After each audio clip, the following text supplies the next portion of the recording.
Next man up, 102.5, The Game, Jake Lyman, Cory Curtis from News 2, Parker Kelly with you on your Wednesday morning. We are broadcasting live from the Busy Bee Plumbing, Heating, and Air Conditioning Game Nashville studios, home of the $99 yearly Beehive membership, where the buzz is always about great service. Should be a fun show today.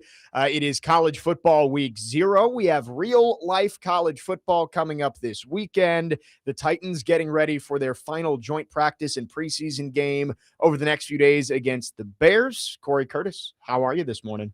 You know the answer to that question. Cory's a little tired this morning. Getting old is terrible. And I'm sorry for the people who join me in it who don't think that it's terrible. But, there's just more problems than there are good things, you know? So I went in yesterday and let me turn this microphone. Is that better? There you go. It just keeps turning. Yeah, it is. It's got a mind of its own. And it's got wires. We can try and fix it. No, I'm going to do this. I'll look at Connor Parker Onion over there. How you doing, man? I'm not even going to respond. I'll just look in Jake's general direction. Do you know who Connor Onion is? I actually don't know who Connor Onion is. He's a play-by-play guy. Yeah, for Fox now. Oh, yeah. Yes. Southern Illinois graduates, by the way. Oh, I did not know that. Yeah, so that was a big name in our circles here this last summer. Also, my mentor was also his mentor. Oh, okay, gotcha. So we know who did better. So getting old. I used to be. I would like to be again an avid runner. I used to run 4, 5, 6 days a week. I've run multiple marathons, many half marathons, Ironman, done all that stuff. I'm now paying the price. My knees hurt all the time. The joints are starting to feel it a little bit, starting to ache. I know most of you know I had knee surgery last November just to fix a torn meniscus. I am over that. Okay, that I finally got all that worked out. But now both knees hurt because I have arthritis.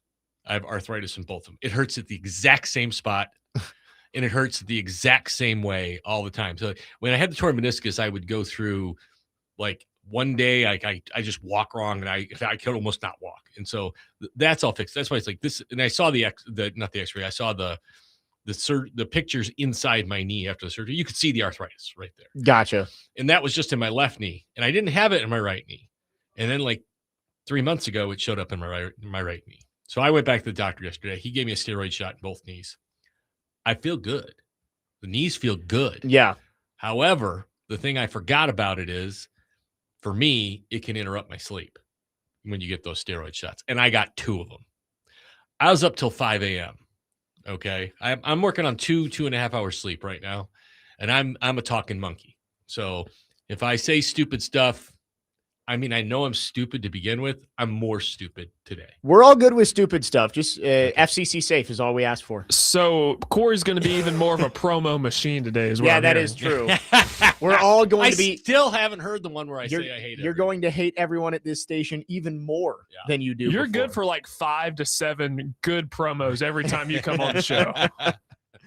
So let me tell you a story real quick. Go ahead. So we do every day on WKRN Plus, our free streaming app. I invite everyone to download it. We do Sports Extra Daily from 6:30 to 7, sports talk show with myself, Julian Minnesota, and Kendall Lanier, some variety of us. And I was the only one there one day. So we have several other younger guys on our staff who are sports oriented. And when we're short a person, they will join me. And one of them, his name is Pat, and he was on with me on Monday when the Jed York story. Oh, and we're talking, and he said, we're doing the show, and he's like, it's quite obvious he's a sex addict, I think. And I go, whoa, you can't say that. You can't. You can say. You have to say allegedly. Yeah, well, it goes. That was the joke the rest of the show with everything was allegedly. And then so he was on with me yesterday again on the show. And we're walking up. He goes, yeah, I told my mom I was doing the daily again today. And she's like, oh, really? After you accused that man of being a sex addict, they still let you be on the show? My favorite jokes that have come from this are Deshaun Watson trying to figure out where Jed York was. Yes. I saw that yesterday, too. The guy running as fast as he could. I tried to keep my laughing to a minimum, but I couldn't help myself. So I was listening to who's Jason White, or whatever his name is. Um, Fox on the way home. I know that's yeah. I know that's not this station. I apologize. Oh, yeah. I know who you're talking about. But yeah, I was listening to him on the way home, and he was talking about and it wasn't just 140, it was 160. Oh, a little bit more expensive. Because he volunteered to pay 20 extra to not use a condom. I mean, this story gets nothing but worse.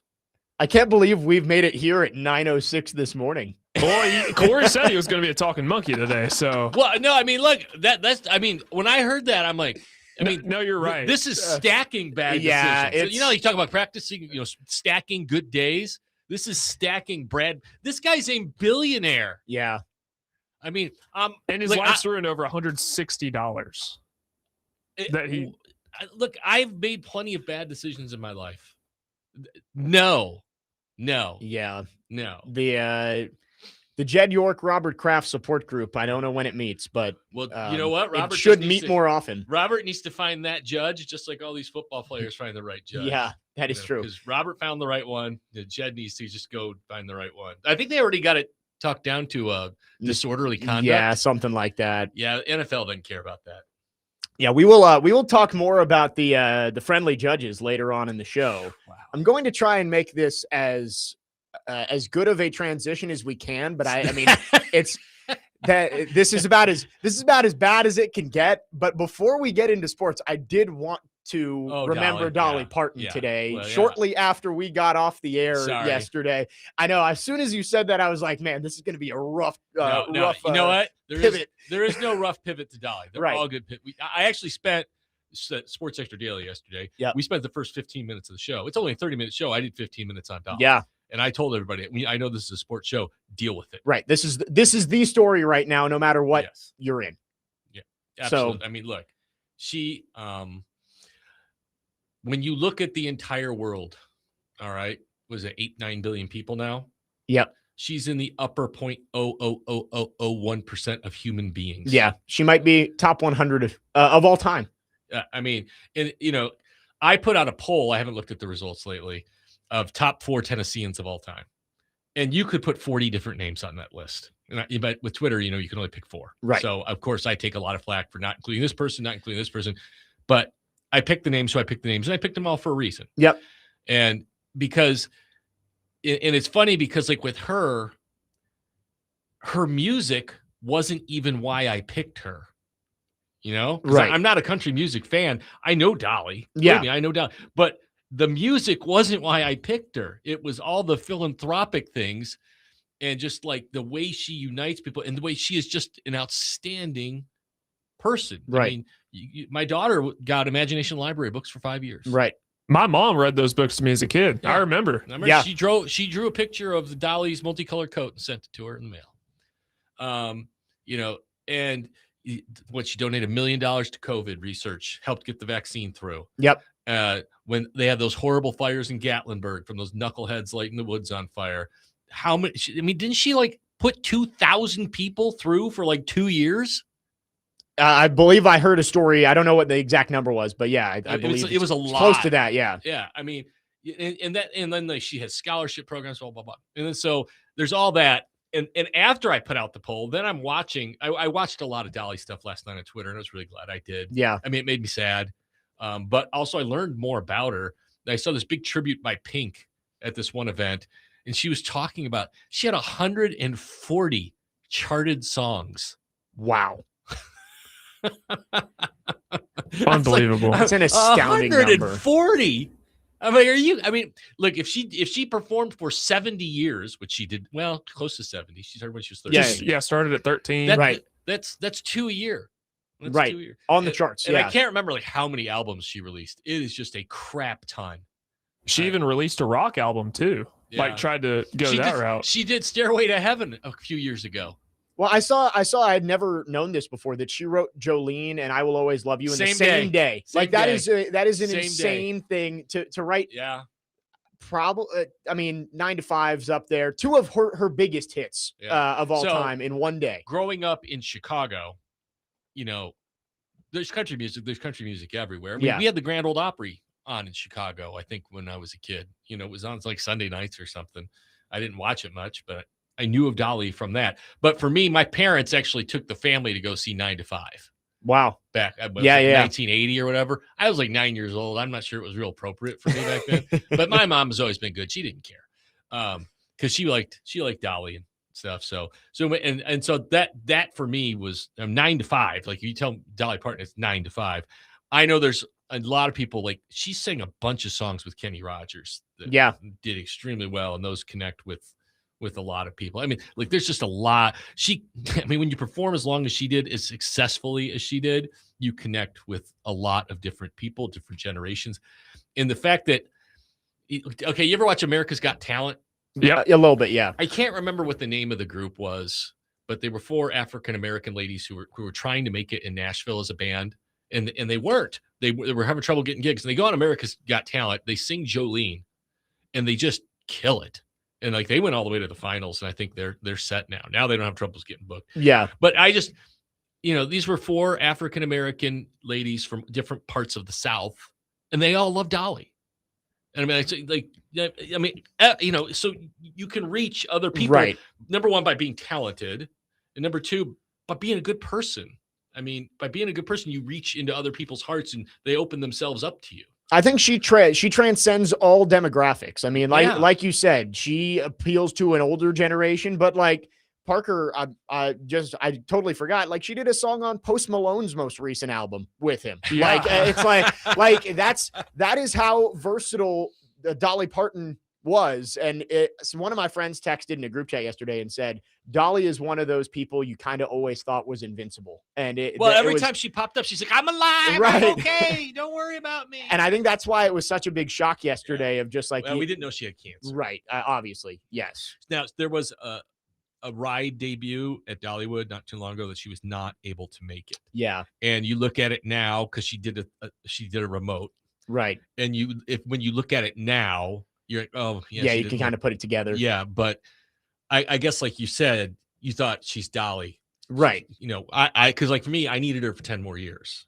And like, I'm not like a big Dolly Parton music fan, right? I'm a Dolly Parton person fan. I agree. Yeah, and believe me, I think she's talented. Her music is good. Yes, but I'm not a big music person. We all know that, right? Yeah, Prince, Michael Jackson, Dolly. No. I will listen. Oh man, I listen to Dolly before I listen to them. That'll get the text line. You know what? I actually agree with that. I agree with that, Corey. All right. And again, I don't hate any of them. I'm just saying. I know. I just had to throw a jab. No, it's okay. I was talking with Kendall about this yesterday, and I was like, look, it's like art.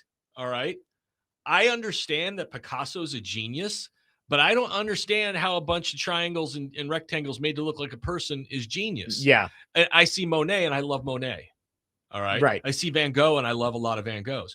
It's personal choice. It doesn't mean I don't think that Picasso's a genius. Just his doesn't appeal to me. Yeah. You tell me about pointillism, and you say every speck of ink on that sheet was done one point at a time. I go, wow, that's amazing. Yeah. I can understand that. It just not everything speaks to everybody. It's okay. It's okay. We have choice. Right. We have choice. And it doesn't mean I'm not one of these people who goes, well, they suck because I don't like them. Yeah. And I'm not even saying I don't like them.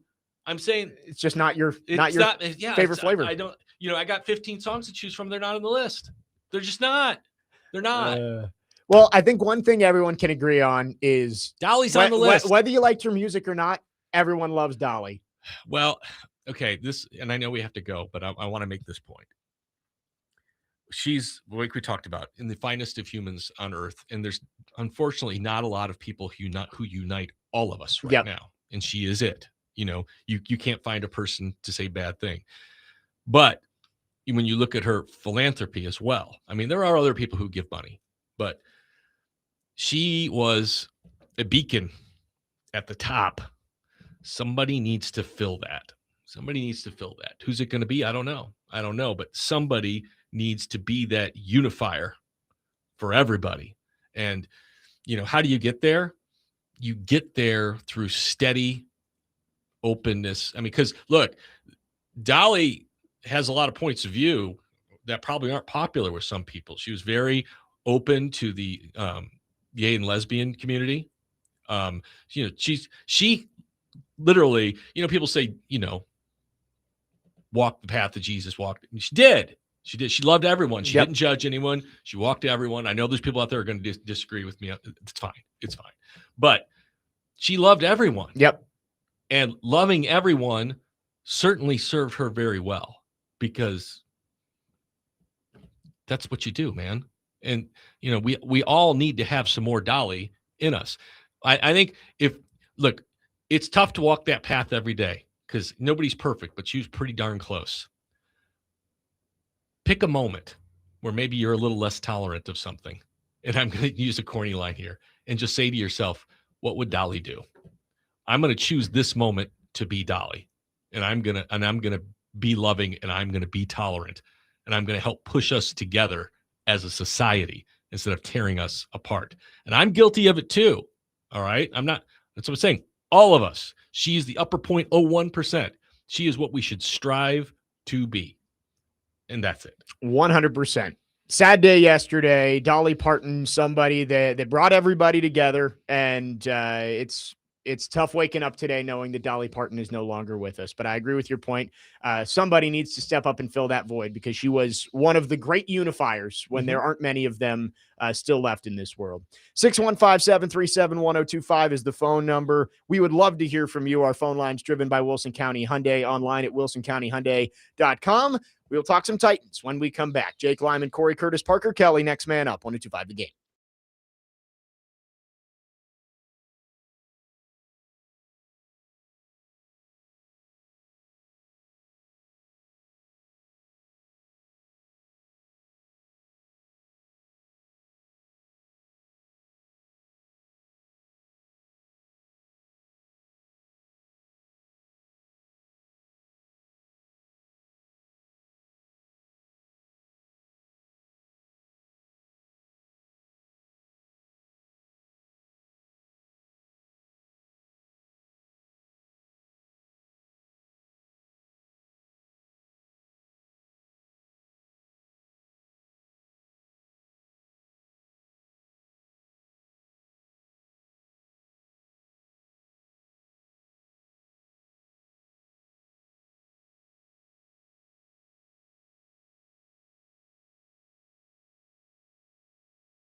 Next man up, 102.5, The Game. Jake Lyman, Cory Curtis, Parker Kelly with you. Feel like this is going to be a theme throughout the station today of honoring Dolly. I heard Ian was playing almost exclusively Dolly this morning.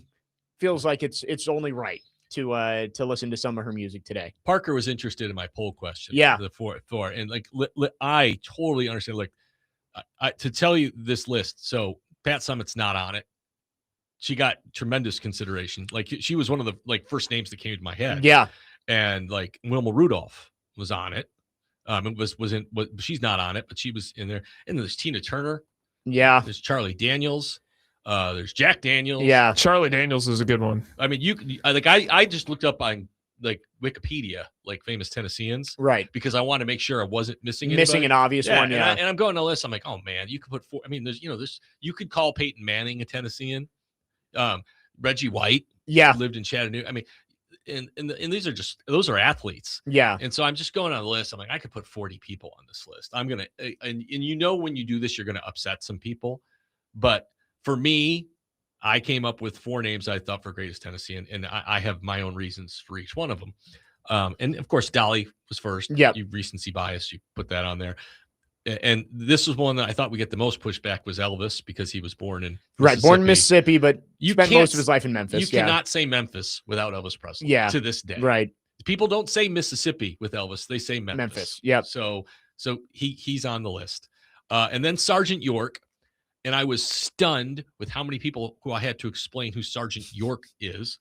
By the way, the Tennessee Tech, Tennessee State, they all play for the Sergeant York Trophy. Every year. Sergeant York in World War I took 132 Germans prisoner by himself. Wow. And won the. He was an animal back in the day. Yeah. He was. Saved his whole brigade. They were getting mowed down. He went up in this sniper position. He killed 20 to 25 Germans by himself, and then took the rest 132. They gave up, and he marched them out and saved all of his men. Well, just Tennessee had 3 presidents too. Yes. Didn't Polk have some big purchase? Maybe. I think he did. But the last one is Davy Crockett. Died. He has to be. And right. He's actually second on the vote. Davy Crockett would be a lock for me. Dolly Parton's obviously a lock, and Pat Summitt. The fourth is debatable. Well, Pat Summitt, I really wanted to put on there. I did. And I wanted to put Wilma Rudolph on there. And then I saw Tina Turner and Aretha Franklin, and I'm like, crap. Yeah. There's too many good ones to come up with a good list of 4 or 5. Well, but I just, I didn't want to have all musicians, all athletes. Right. Because, like I said, Dolly's not on there for the music, although the music's a big part of it. Elvis, straight up musician. Okay. He's still an icon to this day. You say Elvis, everybody knows what you're talking about. Yeah. Sergeant York, learn who he is, people. There are certain people who are great Americans who stand out in history. Yeah. He's one of them. Learn who he is. And Davy Crockett, to this day, we still know who he is. Well, Somebody said to me he was born in another state. I'm like, I don't know, man. Everybody knows he's from Tennessee. Well, he's part of the reason it's the volunteer state, right? It's a pretty good, right? He wasn't the only volunteer, but that's why it's called the volunteer state. It's a pretty big stamp to have there. So Dolly's got 70% of the vote. Yeah, which makes sense given the news. Davy got 16%. Elvis got 9%. So there are other people who go there. There are people who love Elvis. I'm not going to be upset with that if that's the fourth, but I feel like there are 3 locks. Well, and the fourth is Sergeant York at 5%, because I think not enough people know who he is. I look, if you want to say Pat Summitt's a lock, I'm not going to fight you on that. All right, that's if I had a 5th, she was it. Yeah. All right. Yeah, she's a lock, definitely for me. And for me, probably Wilma Rudolph is 6th. 4312 mentions Andrew Jackson. That's another president. Yes. Maybe has some. Yeah, there's maybe some problematic stuff there too. But I get it. But I get it. Right. I get it. Look, I was having this talk with someone yesterday, with Andrew Jackson's warts, also a product of the time he grew up and lived. I'm not making excuses for all of it, but that's what the world and what this country was at that point. Yeah. And he's just following through with it. And, because we talk about George Washington and Thomas Jefferson, great Americans, they were slave owners, but that was part of this country back then. Right. And not to excuse it, but you got to take the good with the bad. And, we wouldn't leave George Washington off a list of great American presidents. I was about to say. He is quite literally on the Mount Rushmore of American presidents. Matthew in Nashville says, tell that to all the dumb Texas people who try to claim Davey. Texas claiming things that aren't theirs from Tennessee seems to be a trend over the last couple of days. Yeah. They wouldn't be a state without us. That's all I'm going to say. What's the original UT? Texas is still Mexico without Tennessee. So Nevada Josh says Daniel Boone. Yeah. There you go. Hair Metal Henry says, greatest Tennessean, I will die on the Joe Dubin Hill. Oh, okay. Well, adding another. I don't think he makes the cut. Sorry, Big Joe. Love you. Sorry, Big Joe. We love you. But yeah. 615-737-1025 is the phone number. A lot of good answers on the best Tennessean here. Like I said, you could probably find 40 names to put on that list. Vandy Chris on the YouTube chat said, did you talk about Dolly doing Stairway to Heaven and absolutely nailing it? Yeah, I saw it. I saw it for the first time last night. I mean, it's the He's Alive performance at the 1989 CMAs. That one got me to tear up yesterday. Yeah. I saw something with her and Johnny Carson that really was touching yesterday. She wrote a tribute song to Johnny Carson, thanking him for what he meant to her career. Yeah. And they were like, that's amazing. That could be a top 10 hit right now. And it was, because she just popped it off. Right. I mean, just so I wonder like what the total number of songs she wrote was. It had to be like in the thousands. Yeah. I mean, it's insane. Like some of the songwriters, I just don't get, like, they can just come up with that and it's a hit immediately. She was Taylor Swift before Taylor Swift. Right.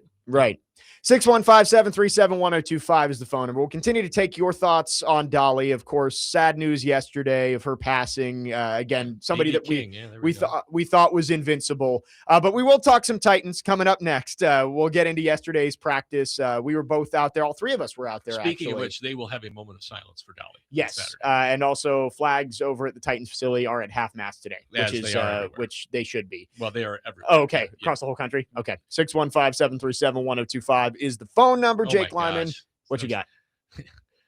England's military band played 9 to 5 in front of Buckingham Palace. That's this morning. awesome. I love that. Again, I love that. The great unifier across all countries, all races, all generations. That's pretty. That's really cool. Yeah, that's pretty incredible. Sorry, some things you see and you just didn't see coming. I wanted to, you seem moved by it. I wanted to make sure we got it in. And I'm like, is this real? Wow, a bunch of guys in big black fuzzy hats popping out 9 to 5. It's great. 615-737-1025. Jake Lyman, Cory Curtis, Parker Kelly. Next man up. 102.5 The Game.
Keep up with training camp with 102.5 The Game for the latest updates, player interviews, and more as we get you prepped for the upcoming football season. Coverage of training camp is presented by Twin Peaks Restaurants, Parman Tractor and Equipment, Nelson's Greenbrier Distillery, and Tri-State Water, Power, and Air.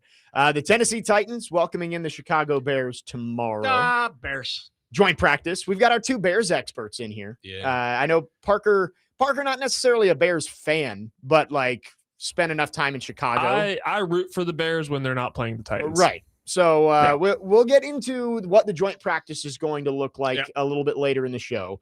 But we were all out at practice yesterday. I will say, hosting the show and trying to watch practice, I don't see every play. But based on what I saw, I believe that was Cam Ward's worst practice of training camp so far. I missed the second interception to Alontae Taylor, but I saw at least 3 just misses on passes over the middle. I probably wasn't watching close enough because I was sweating like a hog and constantly wiping sweat out of my eyes. It was hot out there. And I was by PK, so we were talking nonstop.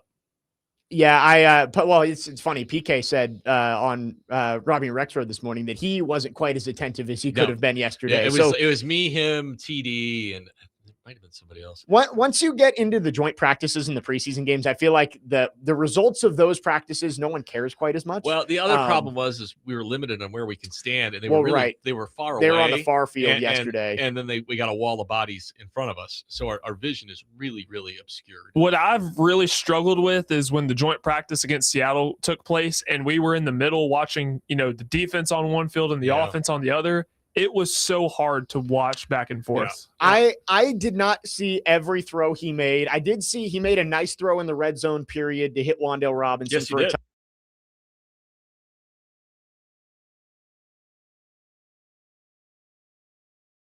Overshot Ridley once, I want to say. Well, he's had a quiet camp. Yeah, he has. He had a DK's had a quiet camp too. Yeah, Iamaner has really come on. Like I wouldn't be surprised if we see Iamaner getting more run than maybe we expected at the beginning of camp. But again, overall, it's one practice, but you would have liked to see a bounce back day after another lackluster performance in the preseason game. And I thought the offense in general was just not very good yesterday. 5 interceptions between the quarterbacks. Because I was going to say, I thought Mr. Trubisky was terrible yesterday. Yeah, Trubisky wasn't good. He's had a number of practices that haven't been good. Levis, I didn't see a ton of him. I know he did throw one pick. I think it was a pick 6 to Mario Goodrich, who TD has making the team right now, by the way. They're a little thin back there. They are. Goodrich, Tony Adams had picks. I think Alontae had a pick. Kevin Winston had a pick. Okay. And then there was one more that I'm forgetting. But yeah, overall, it was not a good day for the offense.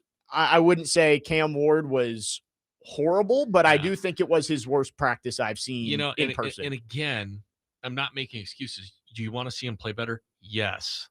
But you also don't know the context of all of it. Right. Are they working on things? And, you always hear about making throws that you wouldn't make in games because, you're working on things. Trying to see what you can get away with. Now, when you go into the preseason and you don't look great, that's what makes it more concerning. And I'm not numb or stupid to that.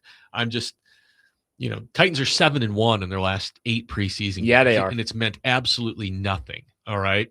So you take the good and the bad in the preseason and you go, okay. I mean, like the defense, concerning at this point. But don't we all still believe the defense is going to be the strength of the team? I would say yes, but my confidence in that has gone down based on what we've seen. So I asked Gus Bradley yesterday about like the lack of pass rush from the first unit. And I said, is that a lack of scheming or guys just not winning enough one-on-one battles? And he was like, yeah. He goes, right now we're working on things. We're seeing what guys can do. So we're not setting them up for one-on-one wins. And we're maybe asking them to do things we won't ask them to do in the regular season. Like you go back to like one of those Cam Ward drives that fails, 4th and 1 to Tony Spears. Right. I don't believe that when the regular season it's not a quarterback sneak. Well, no, but I don't believe it's a run to Tajay Spears. Yeah, that is true. Over Austin Schlopin. Okay. Yeah. And I know that Carmona got blown up on that play, but I believe it's going to be Tony Tony Pollard or a bigger back, whoever that is, over a run up the middle to Tajay Spears. Yeah. And so I think you ran a play that you wouldn't run in that situation. Right. And so and I just use that as an example. Like that when you need to make better throws, you need to make better throws. Like the throw, everybody talks about the throw to Gunnar Helm. Gunner's got to be able to get his feet down on that. Yeah. Could the throw be better? Yes, it is. But the worst one was the short one where he almost got Gunnar killed. Yeah. I mean, that was a terrible throw. Gunner's 19 feet tall. Yeah. And you're making him, you're laying him out. I mean, that's one where the guy comes back to the huddle and he's like, you're off the Christmas card list, man. I mean, that's one. Because, the big pass to Tony Pollard, he let him in stride. It was put perfect. It right where it needed to be. Yeah. And that's why he never broke stride. Right. Like you said, let him stride. He never, and that's one of the reasons he was able to go 33 yards, I think, on that play. But so that's my long way of saying we don't know all the context of things, but you are allowed to be concerned. Yeah. But I'm just going to say it might not be as bad as it looks. You got to leave room for that. Yeah, you can compare it to in spring training. You always hear pitching coaches say, well, we wanted, like, Paul Skeens might get lit up for 5 runs. And it's like, he was working on his slider. He was working on a 4th pitch. Right. And he was throwing it for the first time and guys were seeing it out of the hand. Sure. Well, and it's like, that's one thing rather than, he just couldn't locate it. Right. Like, and he couldn't find the strike zone all day. That's more concerning than, guys were just seeing the pitch out of the hand. That's something we got to work on. Yeah. So I agree with you. Reasons for concern, but yes, we are not in these meeting rooms. We don't know the context of everything that's being asked. Do I think that the coaches are a little too rosy about it? Yeah. Yeah, I do. I agree. I think they are. I think we're not blind. But again, they know the context better than we do. Right. But whatever the context is, it's still not good when your starters are losing to their backup 16-3. Well, and what was he, 8 for 12? Yes. Yeah, I mean, so that's with 2 passes that probably should have been completions to Carnell Tate and Gunnar Helm. And I saw the stat that the guy put out where he doesn't have a pass over 7 air yards. Could have had 2, but again, those passes could have been better. But I was at practice with you last week. They worked the short game all week last week. That was what they worked. So when they did the short game in the game, it wasn't surprising. No, I'm like, this is an extension of practice. Right. They're trying to get Cam to stop hunting on every play. Right. To say, hey, make these throws and we can still move the football. And they could. They just didn't advance some critical 3rd and 4th downs when they could have. And the other thing that was concerning to me is the ball security on the ball that got knocked away. That's the one thing that I think concerns everybody, and it's not something that you can just brush off and say, well, it's he had that problem to begin last year. He got better. He got better. Just being careless with it. That was careless. That's the whole coach holding out like a loaf of bread. I don't know if Gary's a loaf of bread like that, but apparently people did back in the 1950s. Well, yeah, and it's just, yes, you can say that Chad Surratt made a great play to dive and knock it loose. Got to have awareness. But got to have awareness. He can make whatever play he wants. If you're holding it more securely, he can't knock it loose, right? So that's... the ball's literally being held behind him. Right. You have to have more awareness. He looked like he was passing a baton. Yeah. It was not good, and that's something that I'm sure has been harped on throughout the week. And it was like the 2 late throws across the middle. Right. They were addressed. Yes. Have we seen that since? No. I don't think so. No, I don't think so either. 615-737-1025. Let's quickly go to the phone lines. Ryan is called in. Ryan, thanks for calling. Good morning. What's going on, guys? How are y'all? Good. Doing well. Well, no, I'm not great, but that's all right. Go ahead. I think with the quarterback situation, I always thought it would be better to get an experienced quarterback instead of through the draft, because the Titans don't know how to develop a quarterback out of the draft, with the exception of Steve McNair. So kind of talk about, if Cam doesn't work out, do you think that they go to the free agent route, kind of like the Ryan Tannehill situation? I know they traded for him, but do you think they go the free agent route at all? Before you hang up, what free agent do you want them to go get that you think is an NFL QB1? I would have to look at it. The answer is Baker Mayfield. If he's available. Right. Yeah. We still, look, if Baker Mayfield's available, then yeah. But we still have to see that he's going to be available. Yeah. And I do agree with Jared Stillman that Sam Darnold would have been the best guy to go after this past year if we would have taken a quarterback free agent wise 2 years ago, right? Not last year, right? He also had to want to come here, right? Well, I mean, Jared has agent sources who said Sam would have been happy to come here. I hadn't heard that. There were two choices there. You take Sam and you take the draft picks that the Giants were offering. And that was definitely a very viable way to go. Or you go with the young quarterback who you think, you get him on his rookie contract for 4 years and you build up everything around him. And if you believe that young quarterback is the stuff, then you do that. It's still astounding to me that the Vikings let Sam Darnold walk after what he did. But they did. And so look, that is, you're right. That was certainly a viable option. And I guess you could say you think maybe Mac Jones is the next Sam Darnold. But right. If you told me the Titans were going to bank their future on Mac Jones, I can't go there. Yeah. I can't go there. And I don't know what other, I mean, you just look at some of the teams. I mean, look at the two guys the Falcons have got. Look at what the Jets have got. I mean, the Miami Dolphins had to gamble on Malik Willis. I mean, and he may work out, but I mean, there's the sample size is very, very small. Yeah. And so, I mean, Tyler Shuck is in year 2 with New Orleans. He had a strong finish to last year, but we don't know what he is. Right. We don't know what he is. I mean, these guys don't grow on trees. That's the hard part about this. I mean, when you look at the Titans roster, they have the first pick of the draft and the second pick of the draft in their quarterback room. All right. One of them went to the playoffs. Yeah. And now I mean, so it's a really tough position to fill. And I just got to tell you, when you say the Titans don't know how to develop quarterbacks. Yeah, that's I can't get behind that. I can't either, because have they struggled maybe too? Yes, the Chicago Bears struggled too as well, but a lot of it has to do with who you draft. Do you get it right? And these coaching staffs have all changed. Right. So, yes, Mike Heimerdinger, Craig Johnson developed Steve McNair, okay? And then you had Norm Chow with Vince Young. And then you had who was Ken Wisenhunt and Mike Malarkey. Who was Locker's OC? Well, that was Mike Munchak, and his OC was Chris Palmer. Yeah, right. And then Dowell Loggins. Right. And so, look, did all of these teams fail to develop quarterbacks? Maybe, but Jake couldn't stay healthy. Marcus couldn't stay healthy. He had a great year too. We thought he was going to be star. Couldn't stay healthy. Vince couldn't get to the film room. Okay. Look, Vince had every opportunity after Tennessee to still be a success and couldn't do it. And I'm not making excuses for the Titans. But you can't just write off picking a young quarterback because the team has never done it or hasn't done it in a long time. Well, this team can't draft receivers, so they shouldn't draft a receiver. Yeah. That's ridiculous. It's just ridiculous. And I always go back to this. Yes, there are exceptions where you find a free agent quarterback who comes in and can win a Super Bowl. Yeah. There have been examples. I do not include Tom Brady and Peyton Manning in there because they had already won one before they hit free agency. I think one of them won 6. But Sam Darnold, yes, he went and won a Super Bowl with Seattle. It has happened before. Yes. But look back through the Super Bowl champion quarterbacks. Almost all of them were drafted by the team that they won it for. Yeah. And so it's like eventually you're going to have to hit on a young quarterback. Goff was drafted by the Rams. No, not Goff. I'm talking Stafford. Yeah, Stafford. No. I'm the guy with the Eagles. Foles.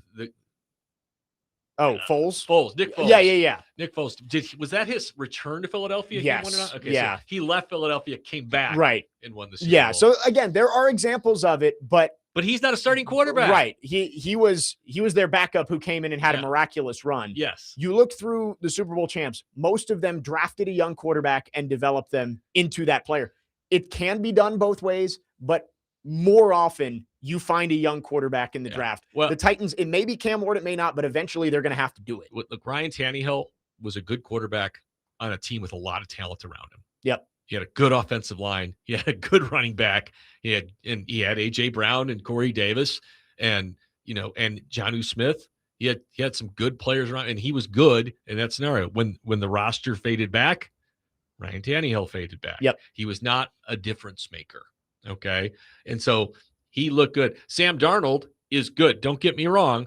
Sam Darnold has a really good team around him. Yeah. Kenneth Walker, really good. Jackson Smith and Jigba, maybe the best receiver in the game. That defense was one of, if not the best defense in the league. Absolutely. So Sam Darnold was great, but how does he do on this team last year? They win more for sure. Maybe 4 or 5.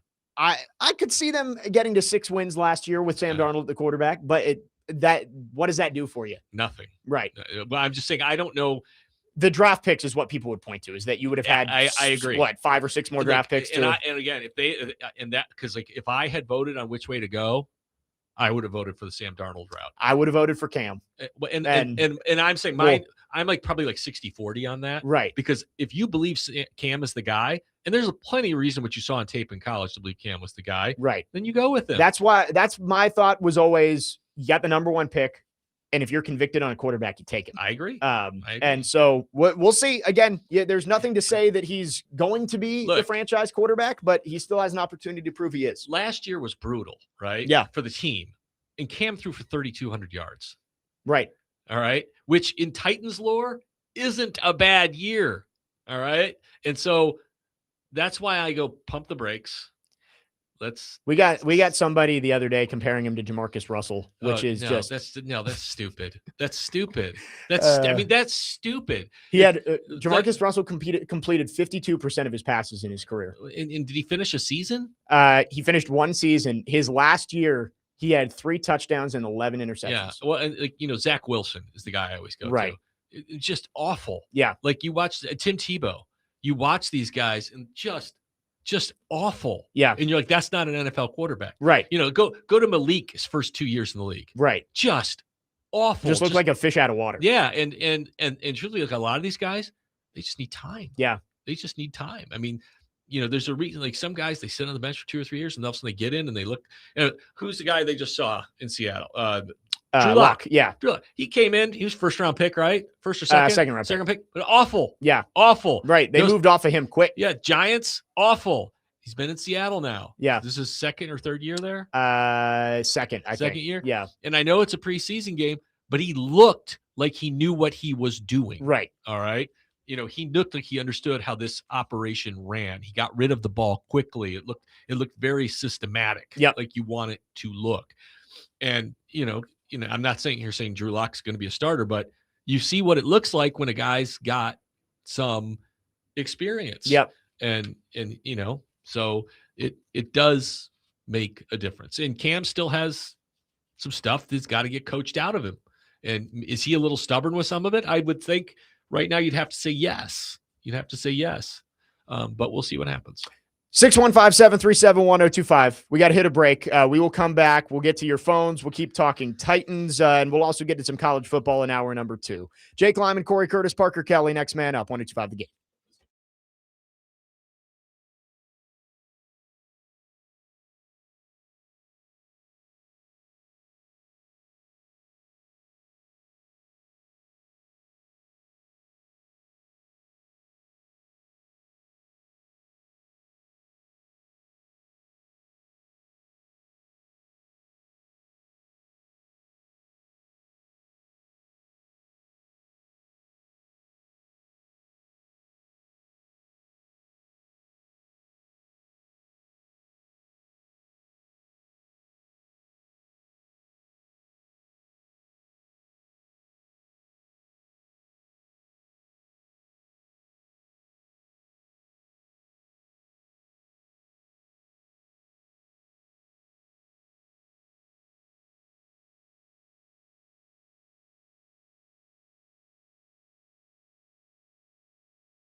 Next man up, 1025, the game. Jake Lyman, Cory Curtis, Parker Kelly. We went way long in the last segment talking Titans. Corey went way long. We will talk more Titans in the second hour. We're going to talk a lot of college football in the second hour. Man, we got some quarterback ones decided across the state with Vanderbilt and Tennessee. So we'll get into that. It's very interesting. Those happen back-to-back days. Yes. And of course, the ongoing saga of NFL players returning to college football. We'll get into some of that too. That was something to see yesterday. Yeah. There's a lot of layers to there that. is. There's one specific layer that I want to hit on, and we'll do that in hour number 2. But I did want to mention Saturday, Corey going to be back on the sidelines. I will. We got Bears Titans. Bears Titans 5 o'clock on News 2 Titans Network. Paul Burmeister on the call, former Iowa quarterback. Charles Davis, the VFL, going to be in the booth for color analysis, and I will be down on the sideline just looking really handsome. I love it. We'll see if I get Cam Ward and Jeffrey Simmons for my sideline interview. Something tells me I'm not going to. I will be out of town on Saturday, so I will find a way to watch that, whether it's recorded or if I can find a way to watch it live. Yeah, people NFL always ask Plus me or whatever it why is. we don't stream it. I'm like, we're not allowed to. Yeah, it's an NFL rule. Yeah, we're not allowed. We could stream it, we would, but we're not allowed to. Yeah, I know. I think you can get it on NFL Plus.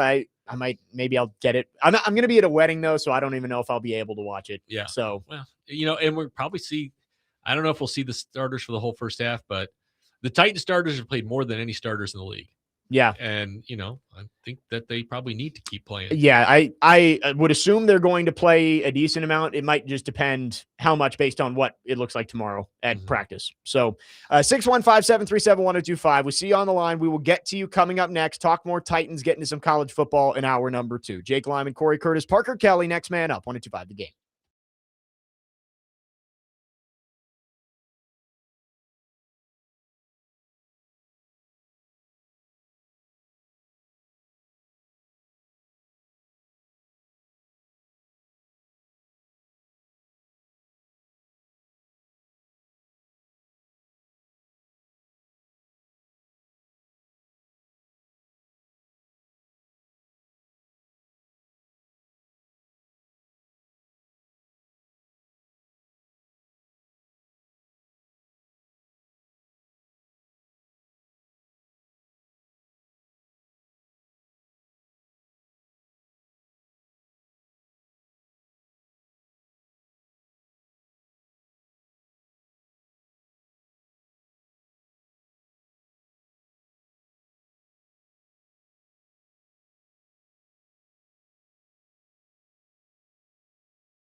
Second hour on this Wednesday, next man up, 102.5 The Game. Jake Lyman, Cory Curtis from News 2, Parker Kelly broadcasting from the Busy Bee Plumbing, Heating, and Air Conditioning Game Nashville Studios, home of the $99 yearly Beehive membership, where the buzz is always about great service. Talking Titans here as they get ready for joint practice with the Bears tomorrow morning, and then preseason finale on Saturday on News 2.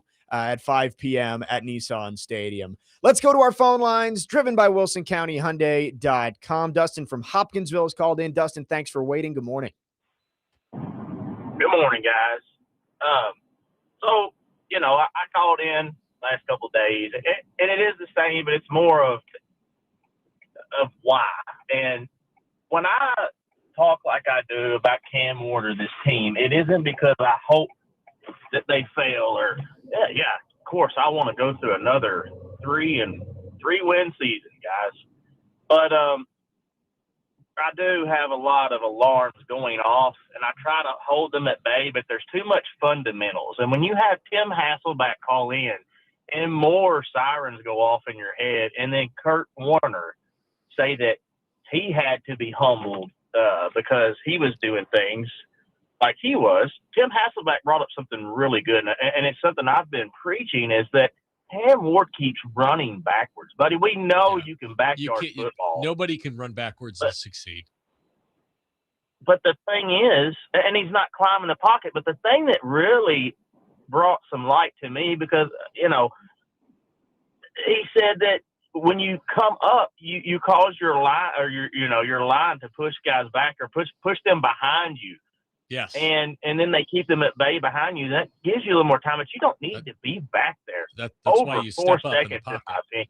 Yeah. Yeah, climb the ladder. He needs to start doing that whether he's going to fail or not. You cannot succeed without failing.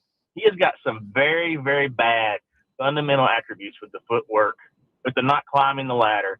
We all know you can backyard football, and I would encourage you to not do it or get away from it some and start saying, I'm going to check this one down, even though Gunnar Helm might get open for me. I would make myself a rule to start working on my footwork, climbing the ladder, and getting the ball out in no more than 4 seconds, in my opinion. I think this team. That just goes to the whole that just goes to that whole hunting aspect. Yeah. Because when you're not hunting, you're dropping back, you're making your reads, and you're unloading the football, and you're getting it out fast. But when you're hunting, you're like, all right, I don't like that. All right, I'm going to hang on to this, and I'm going to stretch this thing out and see. There's a time and a place for it. If it's 3rd and 10, 3rd and 7, and what you got isn't there, that's game the time. On the line. Yeah, that's the time you go hunting. But on 1st and 10, you take that 5-yard throw and you move on. I mean, just as I always say, watch Stafford, watch Mahomes, watch Burrow. Watch all these guys. They will take that throw to the running back, to the tight end, to the receiver underneath.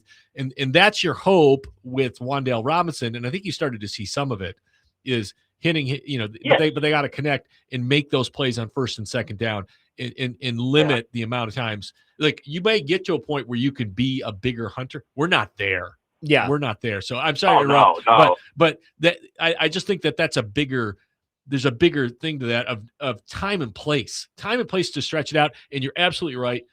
The moment you're a backwards quarterback, you're done. You can stretch it out left and right, but when you start dropping 15, 20 yards back and you make a long throw for a 1-yard loss, that's a problem. One thing that you don't have to be good in the NFL is that big playmaker ability that he has. One thing that you do have to have in the NFL, you have to be able to be a good pocket passer. That is the quarterback's main thing. And here's what I think about Cam Ward. They've been asking, what's his superpower? Okay, on the field playmaking, but I think Cam's superpower is his personality and his way to work a media room. And I think he's BSing us. I don't in a certain way. I don't think he's that outstanding in the media room. But this is your opinion, and that's fine. I think he's too arrogant, and I thought that when he came through. There and may he's be not some of that. Sanders, but it's to a point where I think it's a problem when Dable can't work these things out of you. It's one of two things: you're never going to get it because you can't get it between the ears, or you're not listening. Well, and it's one of them. you want confidence, but you also want the ability to be coached. All right. And that's what we've heard, that he's got the ability to be coached. What we're going to see is Cam Ward's going to have to get benched, I think. That's to not get going it to happen. between his ears. If he's benched, I think he will. No. If he keeps playing like this, the fumbles and stuff, Will Levis did, what, 6 games, 5? Yeah, but he was done then. I mean, when you're benching him, you're basically announcing that he's done. And I've watched Mitch Trubisky in practice. He's not the answer. He's not the answer. You don't bench a guy to say, hey, we No. told you. No. Now actions are here. This is after this. We're going to give you some time to sit and think about it. Well, what other quarterbacks? I guess Bryce Young. Bryce Young is the only one I can think of and we're still talking about that they could get rid of him. Right. Usually, he can't hardly throw over 200 yards. Once you pull the plug, you usually can't plug it back in. Yep. Right? Like with Will Levis, when they benched him for Mason Rudolph, that's when you knew it was over. It was over. Absolutely. Yeah. And again, they're all good points. All right. I'm not dismissive of it. No, you're good. But this is one of my favorite shows. Wednesdays are one of my favorite. I respect your opinion a lot, whether it differs from mine. And the same opinions on a show, it wouldn't boring. be a good show. That's right. You wouldn't be winning awards. You can't have all the same opinions and make a good business. That's why I always say our best shows are when I yell at Jake. Yeah, that is true. When me and Cory get into it. Yeah. But I like different opinions. I like to argue a little bit. I don't know if people notice that. but thanks for the call, Dustin. With Cam, I agree. I agree. I want my quarterback confident. Yeah. But again, you've also got to be humble enough to say, I've got to work on this. Accept criticism. I believe in my arm. I believe I make plays, but all these times where I'm stretching this out, this isn't college anymore. It's not working out like it did at the U. Yeah. All right. And these guys that I'm going against are faster. They're longer. They're stronger. And how fast did Brady get rid of the football? Like 2.5 seconds. Quick. Yeah. And he made his, but when there was a time to go deep, he did. And look, it's Tom Brady. But that's the point is, 2nd and 1, he stretches it out, gets the ball stripped. It's now 3rd and 7. And now he stretches it out, back-to-back plays, goes to Gunnar Helm. It's a little bit off. He probably should have made the play. But again, you took yourself out of, if he's incomplete on 2nd and 1, it's 3rd and 1. That's what concerns you the most is we've talked about picking the time and place to try and make those plays. The 2 times he's gotten in trouble in the preseason with the intentional grounding and the fumble, it was 1st and 10 and 2nd and 1. And trying to extend those plays. Just you're not throw it away. Look, you're not Mike Vick. You're not Lamar Jackson. You're not that fast. You're skinny now, but you're not that fast. That's something that Vrabel, I think, said about Malik Willis when he first started playing was in college, quarterbacks can escape out the back of the pocket. Yep. If you're the defensive ends usually aren't fast enough to keep up with you if you have speed. But unless you're Lamar Jackson, Michael Vick, those defensive ends are probably just as fast as you are. And you cannot get around them to the outside. If you're going to escape, it's got to be up the middle. You rarely see Pat Mahomes go backwards. Sometimes he does. I'm not going to say he does. Sometimes he does. But, he's not super fast, but he extends left and right. And you rarely see him hang on to it just way too long. Yeah. And again, I don't watch enough of the Chiefs full games to say how many times does he hunt when he shouldn't. But the games I do see, again, Stafford, Mahomes, Burrow, these guys, they're not hunting. It's infuriating to watch how many times they throw under. And it's 2nd and 2. Oh, it's 2nd and 3. Oh, it's 3rd and 4. Because they just put themselves in these winning situations. And then when it comes time, they're good enough to make that play. And you have to be good enough to make that play. Cam has the arm talent to make those plays. But you can't put yourself in bad situations. And I'm always a big proponent of baseball, basketball, football, situational awareness. Right. We talk about it all the time. Like how embarrassing is it when a guy catches a fly ball and he thinks it's a 3rd out and you just don't, and I go for that on 2nd and 1. 2nd and 1, situational awareness. What's the worst thing that can happen here outside of a turnover? I take a loss. We are 1 yard from pushing this thing out for 4 more downs. It's definitely concerning to see that he has not gotten that into his head, especially when it's what's been talked about is third down, red zone, 2-minute. That's where Yep. he needs to be great. And it's like you can kind of just take what the defense gives you first. They didn't and say second down. No, and it is concerning to see that just has not gotten through. That you got to know when to make those plays and when to just live to see another down. Yeah, and again, you don't know what they're coaching, what they're going after, but I'm pretty sure they're not going after a fumble to make it 3rd and 7. 100%. 615-737-1025. We'll see you on the phone lines. We will get to you coming up next. More Titans talk. We'll get into some college football later this hour. Jake Lyman, Cory Curtis, Parker Kelly. Next man up, 105 The Game.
Next man up, 1025, The Game. Jake Lyman, Cory Curtis, Parker Kelly with you. Today, the Nashville Sounds take on Jacksonville, the Jumbo Shrimp. First pitch is at 6:05 p.m., and you can catch all of the action on 94.9 The Fan, presented by Twin Peaks Family Leisure and Social Cantina.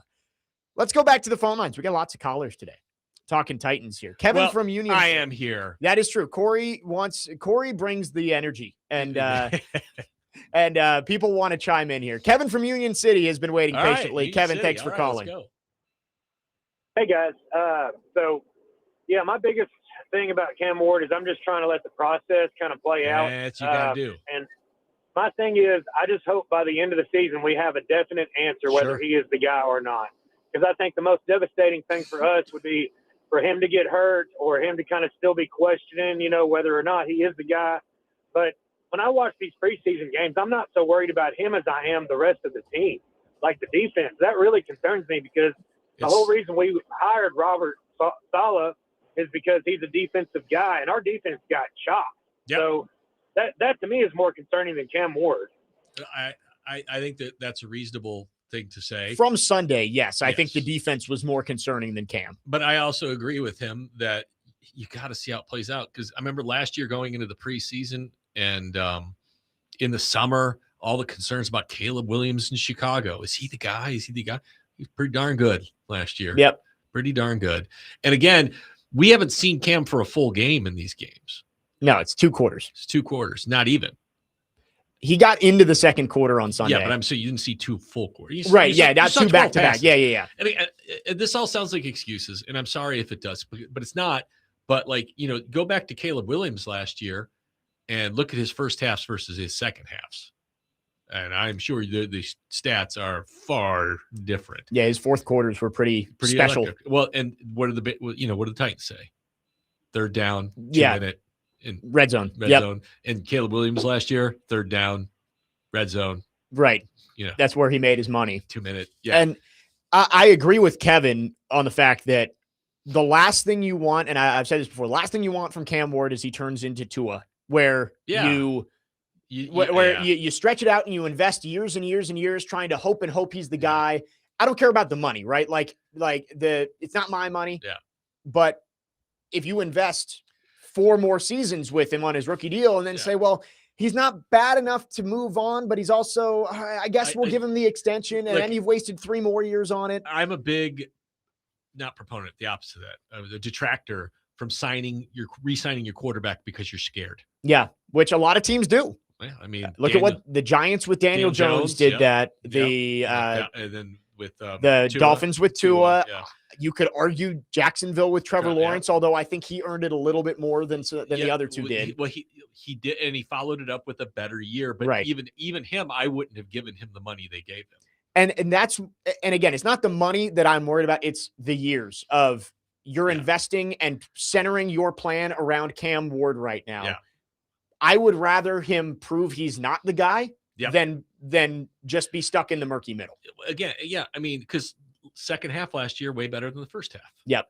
And so, new coaching staff, let's see how it plays out. I'm not going to panic yet. I'm not going to declare him a bust. I'm not going to declare him a Pro Bowler. All right. I'm not. Does this mean he's better than this guy? We don't know yet because Sam Darnold wasn't better than anybody before. We've said it before, the concern level. I'm in the yellow. It's not green. It's not like there's no concern over Cam. I'm not in the orange where it's like, man, he really better figure it out right now or he's going to be done. I'm in the yellow, and we'll see a month or 2 into the season. I guess I'm just more kind of disappointed. I'd hoped it would start quicker than this. And again, when you see some of the mistakes, it's just the same things we were worried about that are continuing to rear back. And so we'll see, where that is when the season gets here. Because again, I've seen too many guys who, we're worried, and all of a sudden, hey, a pretty good year. Yep. And that you have no idea. We've said it all week of, yes, right now it feels like these are the biggest results ever. What happened on Sunday? What happened last Thursday? We got about 3 quarters in 2 games. Right. It seems like the sky is falling. Yeah. No one is going to remember what happened over the last couple of weeks once you start playing real football games. The Lions went 4-0, right, and then went 0-16. Again, the Titans are 7-1 in their last 8 preseason and 6-28 in the regular season over that span. So the preseason results, and again, the preseason results don't matter, but what you see does matter. Yes, because I think I tweeted during the game Sunday night at halftime. I'm like 16-9. It felt way different than that. Yeah. It felt so much worse. No, I mean, I was sitting in the stands. I'm just like, man, this is horrible. No, it was bad. I mean, again, you can talk about not scheming and not game planning, but guess what? Seattle's not scheming and game planning either, and they ran their backups out there. Yeah, so you shouldn't lose that. Definitely reason for concern, but not panic. Like, I'm concerned. We haven't talked about it. Where's the separation for Carnell Tate? Yeah, I got told somebody texted or put in the YouTube chat that separation doesn't matter.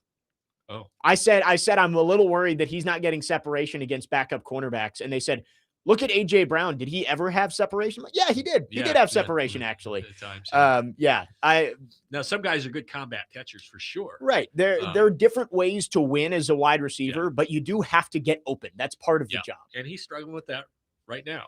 And so, I asked Coach Tierney, the quarterback's coach, and I said, hey, I know this is your job. You're not calling the plays. Yeah. I said, but is there pressure on Cam as a quarterback to know he's got a guy like Carnell doesn't have a catch yet? And he's like, I could see how that could happen. Like if I were them, first play, I would we're getting the ball. Yeah, just run like a wide receiver screen or something for Carnell Tate. We're going to run a rub route and just get him the football. Do something. Right. I think that's overblown too of what Jamar Carnell Chase had one catch his rookie year. I think we've seen enough from Carnell Tate in practice to know that he's got the goods to be a good NFL receiver. Obviously, he's got to go prove that in games, but I don't think there's reason for any panic there either. 615-737-1025. All right, we saved the best for last on the phone lines. Trey is called in. Trey, good morning. Good morning. Good morning. How y'all doing? Better now. Hey, Cory. Yeah. I'm gonna watch you win the game Saturday or Sunday. Saturday at 5:00 on News 2. Okay. I'll be watching you. Thanks, man. Hey, I just wanted to say that I believe that Cam Ward could be a good quarterback. I really do believe that. I don't know how much time it will take him to develop into that quarterback. I think some of the things that he should have possessed in college should have came forth as far as his ability to see the field, his ability to deliver the ball down the field, his running ability, his drop back. All that should have been orchestrated in college. So it's like, these okay, guys now don't get developed like that in college. None of them. Hey, Jackson Dart. That's the example you're going with? Jackson Dart? Jackson Dart, who plays like a hammerhead shark? Jackson Dart playing in Lane Kiffin's system, too? hey, I watched Jackson Dart tape. I don't know what game it was. He was out there with a brace on running. Yeah, he's got a brace on because he's hurting himself. I know it, but you got to do that for your team. No, Cory. you don't. You got to be on the field for your team. Yeah, Trey, I do have to tell you, I understand what you're saying, but Jackson Dart, the big concern was that he didn't play in a pro system and wasn't going to be pro ready. So who you think is better, Jackson Dart or Cam Ward?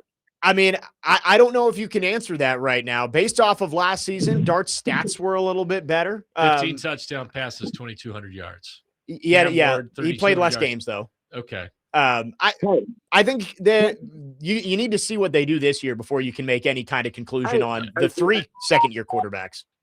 I know it. Hey, but the thing of it is, though, is that what you think Cam is going to do this year? Because I'm puzzled. I don't know what to think. I don't know how to act. I don't know how to react. What do you think he's going to do this year? Cory already said that Trubisky looks like crap. Who else do you have? I didn't say crap. I said not good.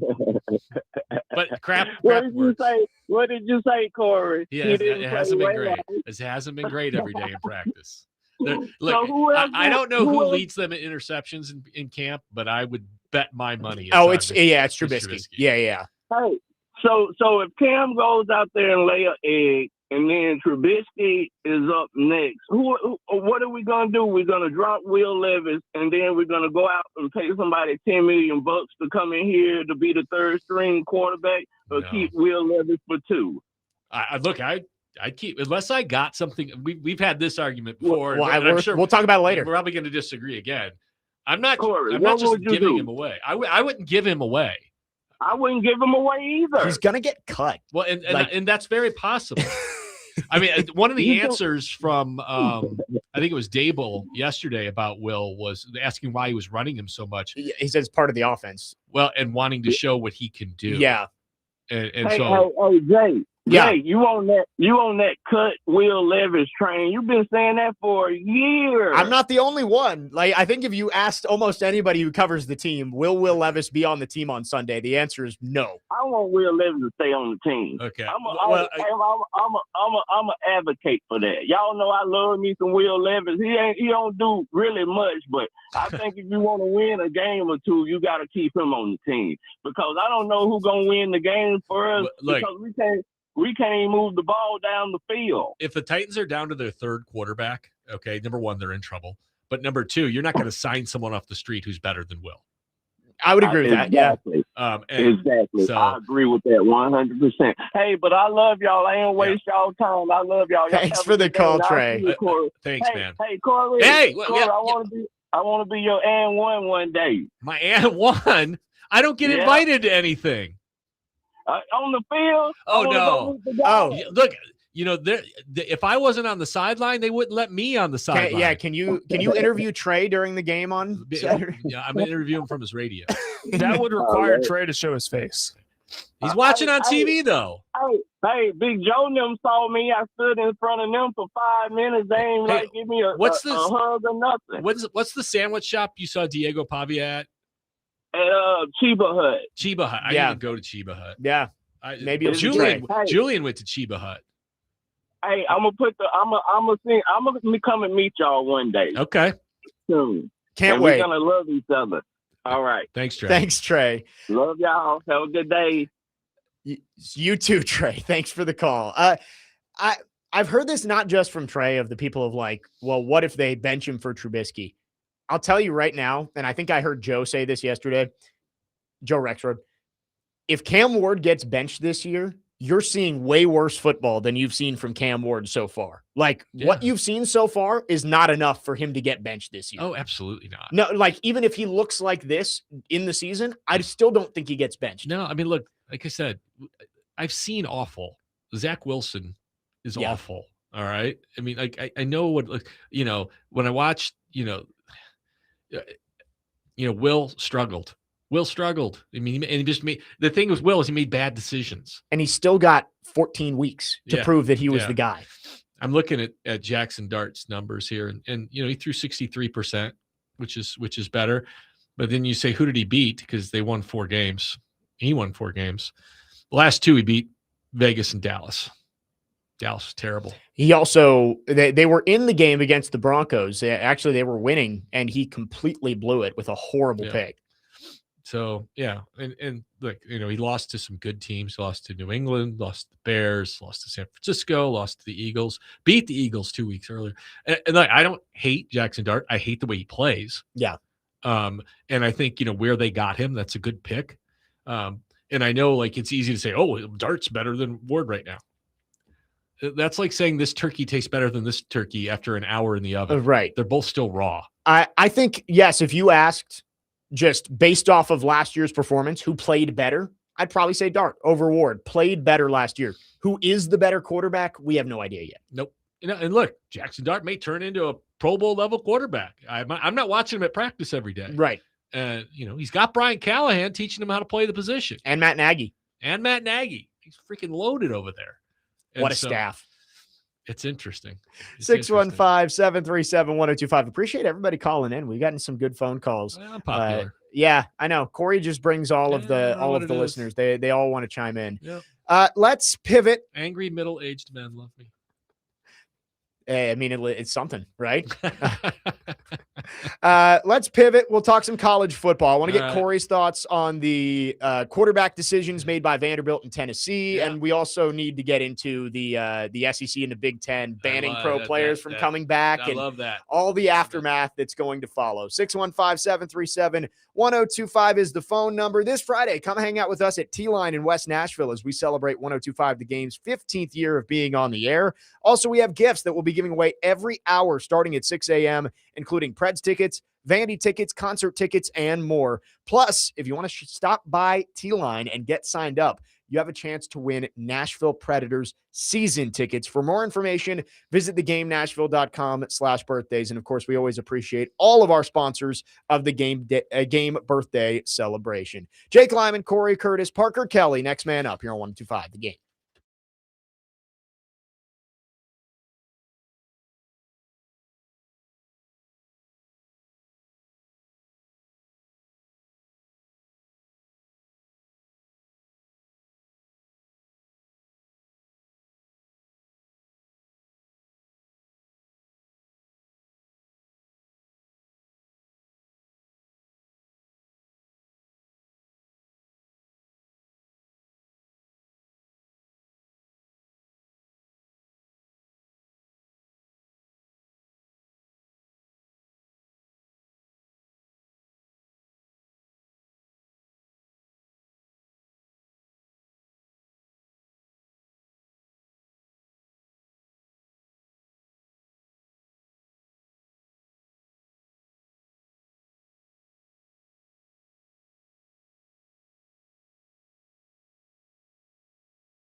Next man up, 102.5 The Game. Jake Lyman, Cory Curtis, Parker Kelly. Subscribe to our YouTube channel at 102.5 The Game for live shows and exclusive content. Elton John put out a statement about Dolly yesterday. Yeah, I think I did see that.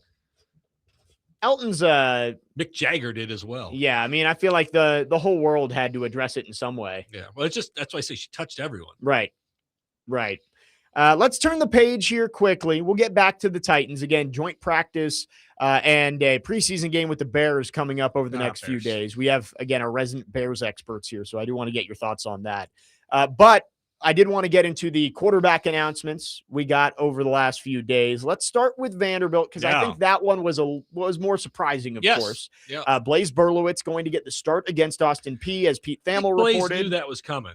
Yeah, I saw his Instagram post. Yeah, that was from a few days ago, so it kind of seemed like he knew it was coming. Yeah, Jared Curtis also reportedly is going to play in that game against Austin Peay, so you're going to see both of them. This is a decision for week 1.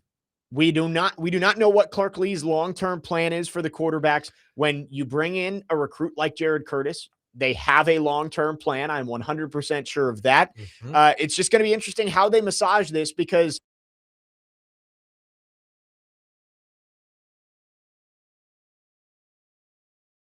the same level of raw talent and the uber talented prospect everyone's excited about.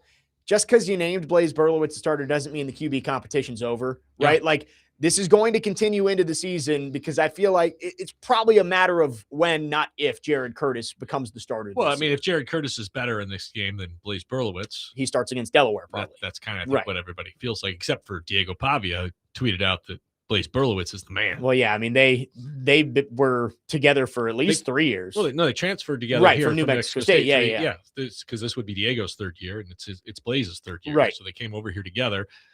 And look, I texted you yesterday. My guess is they're throwing Blaise a bone, but he's been a good soldier. Here's one of the things I believe, and I don't know, but I believe. Okay. And I've gone on other shows and said this.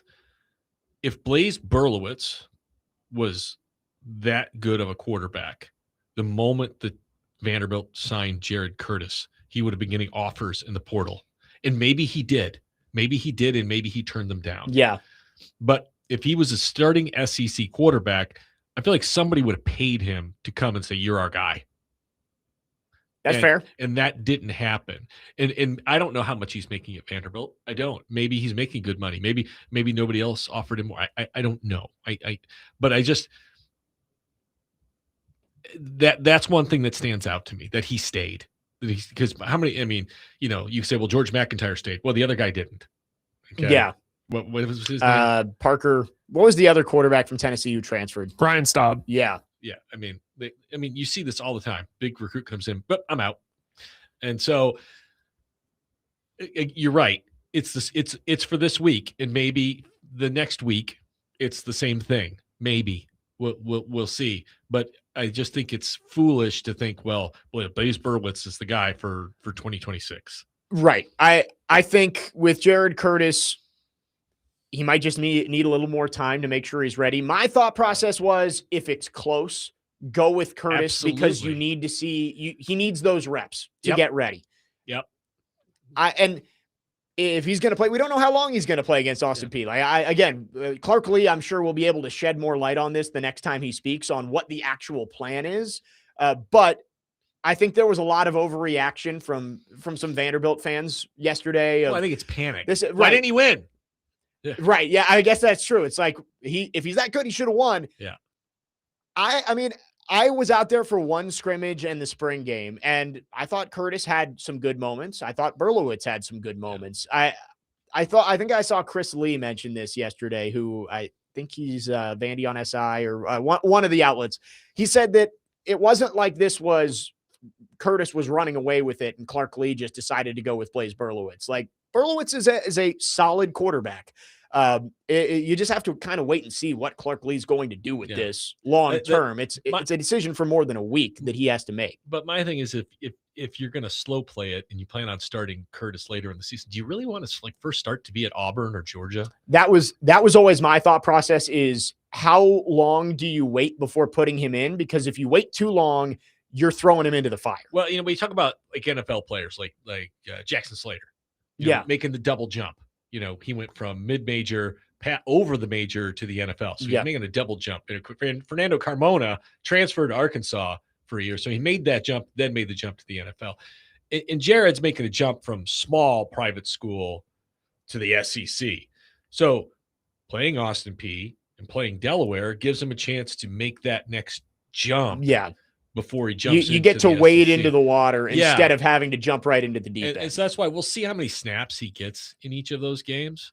And again, a lot of it could depend on which one of these guys is better, because we don't know if Jared will play the second series or if he'll play the second half. Yeah, I don't know if this is a alternating series thing, or is this a hey, you're going to get the first half plays, then Jared's going to go, or is it once the game's out of hand, Jared Curtis gets in? I have no idea. Like, there's a lot of money invested in Jared Curtis, and there's a lot of people who paid a lot of money to put him on that field. And again, they don't necessarily make the game day decisions. They kind of do, but they don't. But we're talking. I mean, we know what Blaze's ceiling is. He's there. We don't know what Jared's ceiling is at this level. I think this decision comes down to, you brought Jared Curtis here for more than 1 year. You brought him here for, you would think 3. Yeah, when you're that highly rated of a player, you expect that they're going to be gone in the NFL after 3 years. You brought him here for 3 years to try and build around him. This isn't a decision for 2026. It's like, oh, we got to win. We got to win. Well, is Blaze Berlowitz going to take you to the college football playoff? No, I don't think so. Okay, so what are you doing? It's about the long-term plan for Jared Curtis. Not playing him? If he's not ready to play, do you want to kill his confidence? Okay, I agree with that. If you really think he's not ready, then okay. I just think like AJ Swan a few years ago, we brought him up yesterday. Not quite the caliber of prospect that Jared Curtis was, but he was a highly rated quarterback prospect that Vandy fans were really excited about. Is he the one who wound up at Texas Christian? Where he bounced all over the place. He was at App State for a little bit. So one of the AJ Swan? AJ Swan. He went to LSU too. Yes, he was at LSU. Who was the one who wound up at TCU? Was that Mike Wright? Yeah, and then he ended up at Northwestern too. I know who you're talking about. It wasn't Ken Seals, was it? He was actually pretty good. Yeah, Ken Seals was at TCU. It was Ken Seals. He actually played pretty well for them. But AJ Swan was a highly rated recruit, and he got put out there early. I want to say it was because Mike Wright got hurt, but I could be remembering wrong. And he threw a bunch of picks, and he got sacked a bunch, and it felt like he lost that confidence that he needed. Or the team just wasn't very good. Yeah, maybe both. But I think with Jared Curtis, Clark Lee, you hear him talk about Jared, and you know that he has a plan for what is the best way to put him in there. And we're going to find out next time Clark Lee speaks. I'm sure he will be able to put that out there. Maybe one of the things I'm not considering is this. You don't start him against Austin Peay and you start Blaze, because if you start him against Austin Peay and he struggles, okay, and then you bench him for Blaze, right, it looks bad. But if Blaze starts ahead of him and he plays poorly, and then we're going to go with Blaze for a while, you're not benching him. Right? Yes, right. And maybe that's the play on there that I'm not considering. Yeah, that's a good point too. I just think with a 19-year-old kid going in here and playing his first game, I think they're doing their best to try and make sure that he is being put in the right situation where you don't crush him early on. Yeah, I mean, look, this doesn't change the fact that he's the future, and if he's not the future, they're in big trouble. Yeah, I mean that. Again, I think a lot of their plans are circled around Jared Curtis, highest recruit ever. Yeah, Clark Lee is doing the best he can to make sure that they're setting him up for success, not just for 2026, but for beyond that. Yeah. Devin from Dover, it was Merklinger was the guy who transferred. Yes, right. Thank you for that.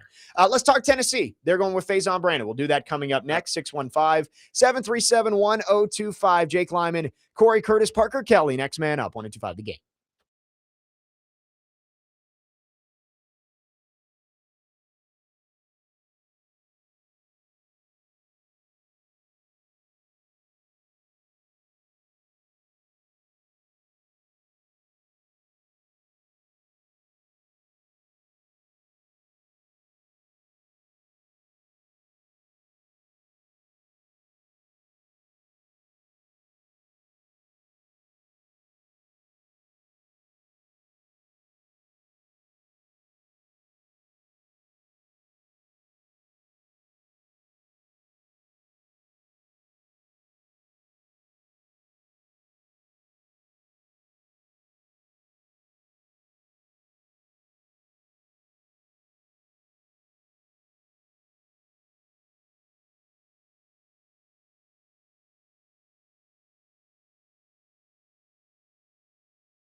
rage. You're too much TikTok.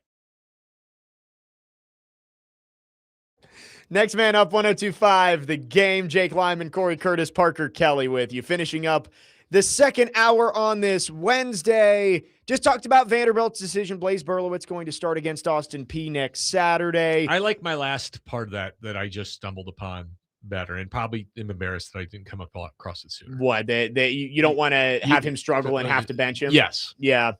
And I think that makes sense. And we'll see, again, the reports from Pete Thamel on 3. Jared Curtis is going to play in that game. We just don't know what the split's going to be, and I'm sure Clark Lee will be able to shed more light on that. Tennessee makes the decision that I think everybody expected all along. Yeah, I think so. With Faizon Brandon, it's a very different decision to make there than what Vandy had to do, where you had Berlowitz, who had been in the system for so 3 long, years, and he was experienced, whereas with the Vols, you got 2 guys who are going to be super inexperienced at quarterback no matter what. Yeah. You might as well go with the guy that you feel has the higher ceiling in Faizon Brandon. Well, Faison's more mobile, which is good for his offense. And the other thing, George they have had a harder time putting weight on him than they hoped. And this isn't factual, okay, but I talked with someone who knows George's family well, and I guess he went on a summer vacation this year and allegedly lost 9 pounds. Because it's that just getting out of the system. Because it's that difficult for him to put on weight. Okay. That's crazy. Yeah. And meanwhile, Faizon Brandon didn't leave campus all summer. And he's a tank. Yeah, he's a tank. I mean, I don't know how much weight he's got on, but he's got on him. And so, you're looking who's gonna last, and what's his name? Who covers them for Knoxville News Sentinel? Used to cover middle. But he goes to as much of that stuff as anybody, and he's like, look, if you ask me which one has played better than the other one for most of the practices, it's been Faizon Brandon, and so that's what you do there. And you're right, the competitions are not equal. They're not equal. If they had a guy who's going to be a senior and been in the system, it'd be a different thing. But George has been there 1 year and can't put on enough weight, and. I feel bad for George because he's got to be trying. He's got to be trying. And for some, just like me being a fatty, I had trouble losing it. I'll give some of it to George gladly, but it doesn't work that way.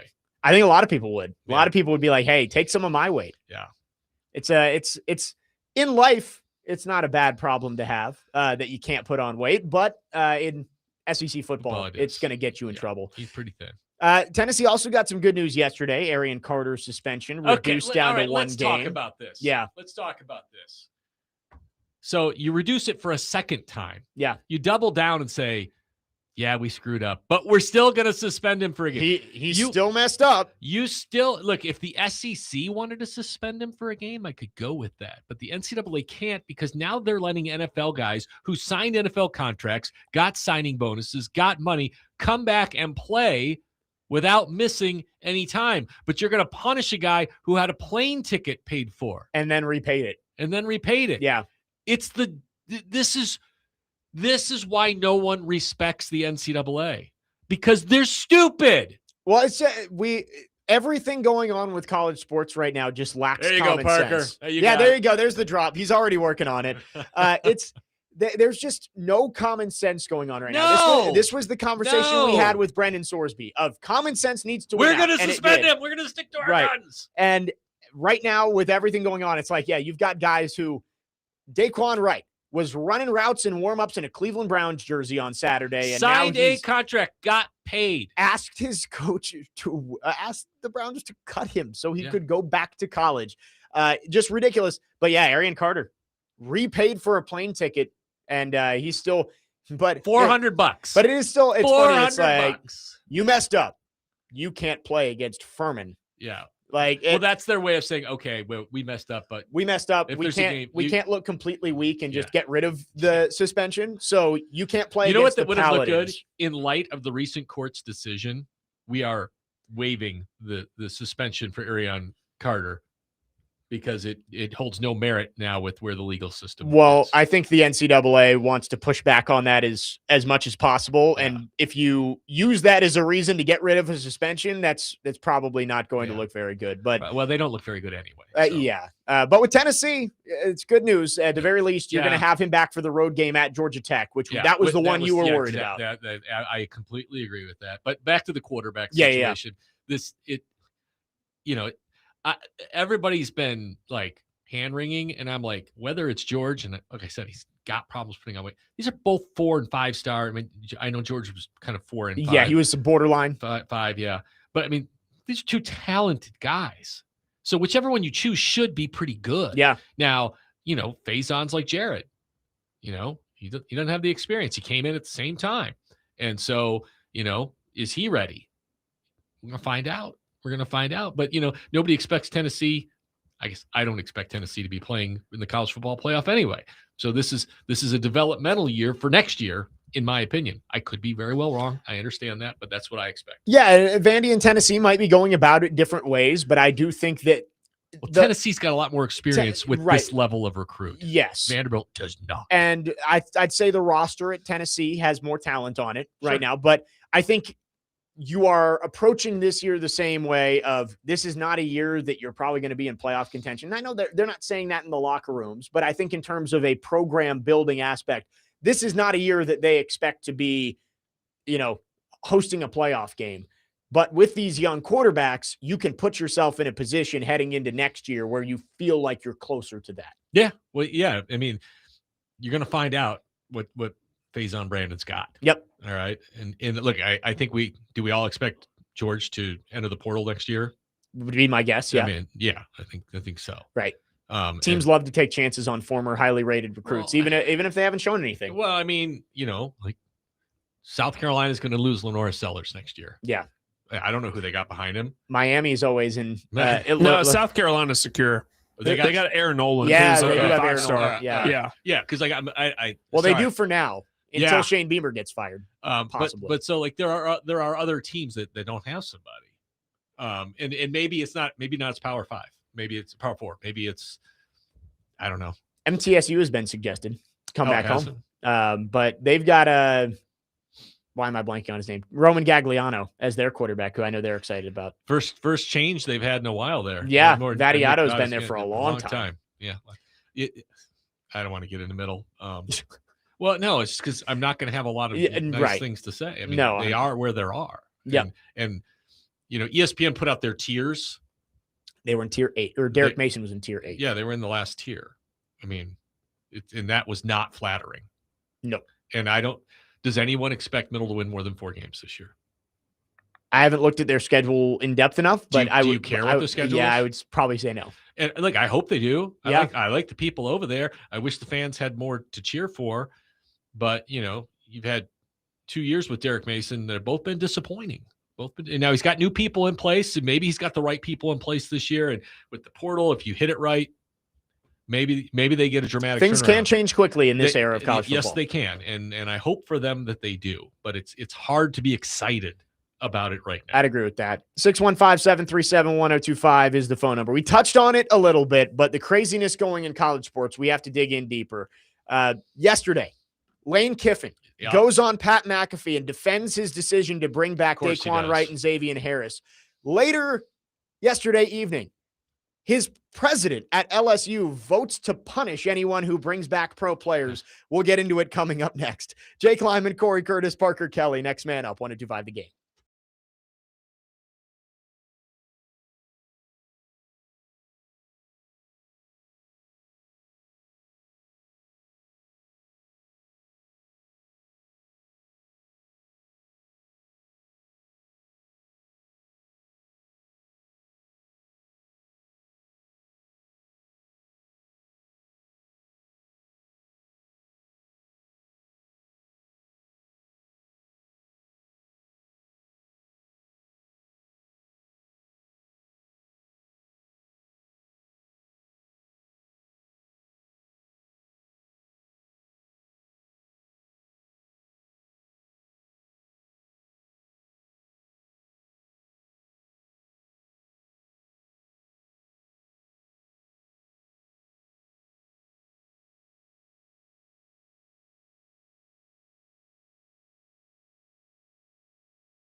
Final hour on this Wednesday. Next man up, 102.5 The Game. Jake Lyman. I'm still here. Cory Curtis, Parker Kelly. Corey's made it through 2/3 of the show.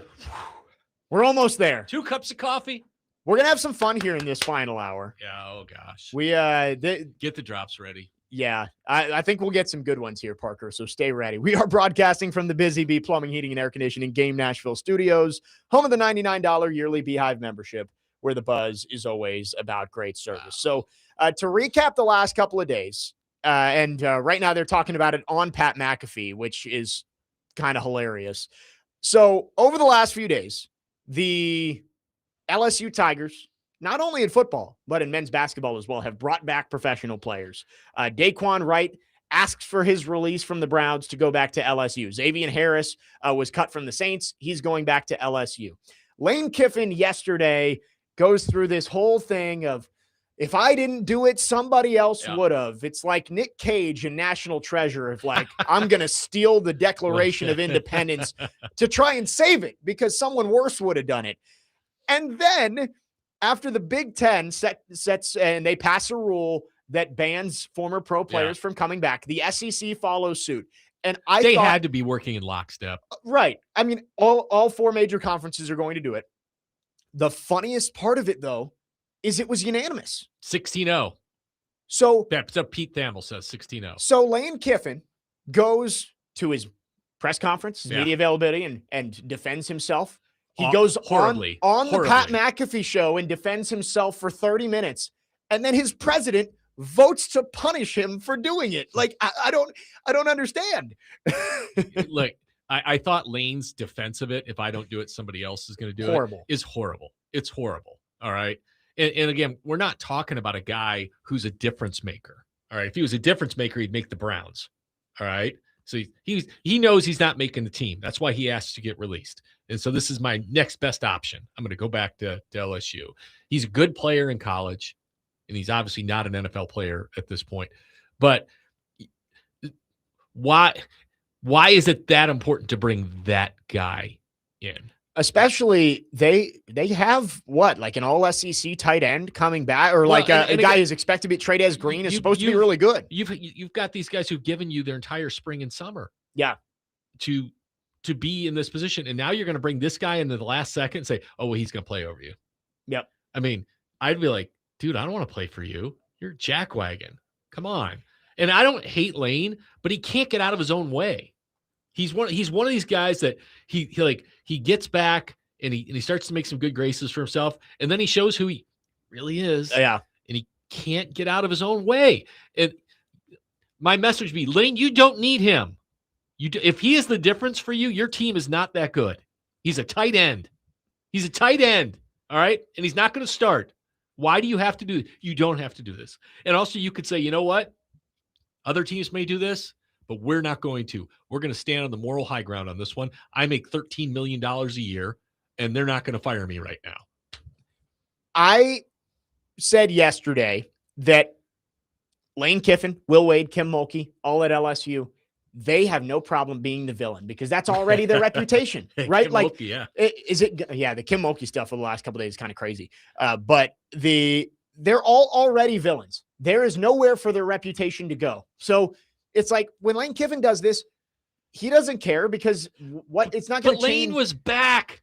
Like last year, Lane was kind of back. Yeah, but after the Ole Miss thing, it's not like anyone could have a lower opinion of Lane Kiffin. And the grocery bag thing. That wasn't good either. Right. He stole the basket because he didn't want to pay 10 cents for a grocery bag. He makes $13 million a year. I think the president of LSU realized that he's not the villain, or she. I will say I don't know who the president or chancellor is down there, but I think it is. That's the situation of Will Wade doesn't care. Everyone already hates him. Lane Kiffin doesn't care. Everybody already hates him. But the Louisiana State University doesn't want to be the villain. Yeah. And they voted to punish it. Well, how bad would they look if it was 15-1? Right. Exactly. They would look awful. Well, so Wilson Alexander, National College sports reporter for On 3, just reported what the punishments will be for schools that break the rule. 50% season suspension for head coach. Wow. 50% of that sport's annual operating budget. So basically, don't do it. SEC voting privilege on business matters revoked. So this is not happening. And everybody says it's going to go to a lawsuit, but yes, it will. Who's going to sue? LSU, who just voted in favor of it? The tight end, Daquan. But they're not punishing Daquan, right? They're punishing the school. But they're going to say that the SEC's rules go against what the court ruled. I guess. But, I mean, dude, the people are always going to sue. They're allowed to play him. They just have to deal with the consequences of it. I think Lane has a boss, and his boss is going to say he can't play here. Yeah. Similarly to what happened at Texas Tech with Brendan Sorsby. Look, if it was just Lane Kiffin getting suspended, then Lane could make that decision. But it's affecting the university and the university's finances. The school chancellor can say, and then you could fire him with cause and not pay him. Right. Okay. And so, yeah, this is not going to happen. It's very similar to Sorsby, where they stood 10 toes down. Yeah. We're behind Brendan Sorsby. We want this young man to play. Until the Big 12 came out. And then it started to pinch in on him a little bit. And they said, you know what? We've decided it's the right decision for him not to play here. I would expect that eventually that's going to happen with Daquan Wright and Xavier Harris. Yeah. But it's more interesting with LSU men's basketball because they have 4 players on their roster right now. And a lot of the guys they're expecting to have are former professional players that they've recruited. So I don't know what Will Wade's going to do. Right now, they have double as many, maybe triple as many support staff as they have players. Well, those guys can practice. They can practice. Let me ask you about this. So I saw whichever one of the Acho brothers is still on ESPN, and they asked him about Sam, it. I think. And he was like, this isn't a big deal. This isn't a big deal because it's just these fifth-year guys who got caught up in this. And I'm like, no. And I could be wrong about this. So you tell me if I'm wrong about this. It is a big deal because now if you go to the NFL after 3 years or 4 years, because it's 5-year rule, right? So say that's a very good point. And you go and you find your team and you're drafted the 6th round and you're like, I don't like the team I'm on. I'm just going to go back to college and get redrafted next year. I mean, or has this judge's ruling just affected this year's class? So it is just this year's class, but it was because they didn't have eligibility. What's to stop Quinn Ewers 2 years ago, who it was widely reported, we mentioned it yesterday, widely reported he had $4 million on the table to transfer from Texas, and he decided to go into the draft and got picked in the 7th round. He still had another year of eligibility that he could have used. That's my point, is anybody who's got eligibility left can now come back. And even if it's not written into that judge's decision, they'll use that decision as an example, say, well, these guys had eligibility left. And this is my take on that judge allowing this. So I walk into that judge's courtroom. I went 75 miles an hour and got busted. The next day, they changed the speed limit to 75 miles per hour. Is he going to waive my ticket? I was still speeding the day before. Yeah. All right. I still broke the law the day before. You can't change. Sometimes you just have bad luck. Right. Sometimes the clock just doesn't work with you. You made the decision to go pro. Make the best of it. All right. This is your decision. And I understand maybe you didn't have the 5th year, but nobody had it's just life, man. Sometimes life is just life. You gotta roll with the punches, baby. And you don't get to go to this court and sue for everything. And that's why I think they need to pass the Protect College Sports Act. I know a lot of people will say congressional intervention isn't the answer, but there needs to be a way to enforce rules without everybody just running to their local judge. They have to find a way to stop it. How about we have better judges? That would be great too. How about we have some judges with some moral standards? Look, you know me, just common sense. I am 100%. Well, no, I can't say that now. I'm 99% behind the players. I am behind the players all the time. This is absurd.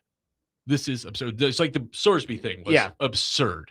Okay, we all have common sense, and to think that there are people on the bench who don't have that common sense as well.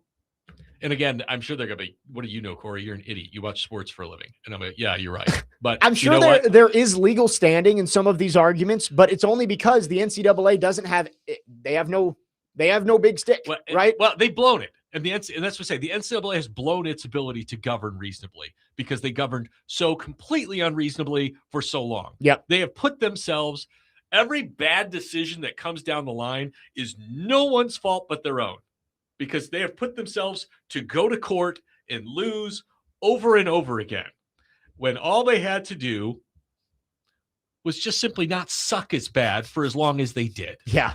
There you go, Parker. Parker's already got it. Going through freshman eligibility into week 6, he's got to pass the clearinghouse. Yeah.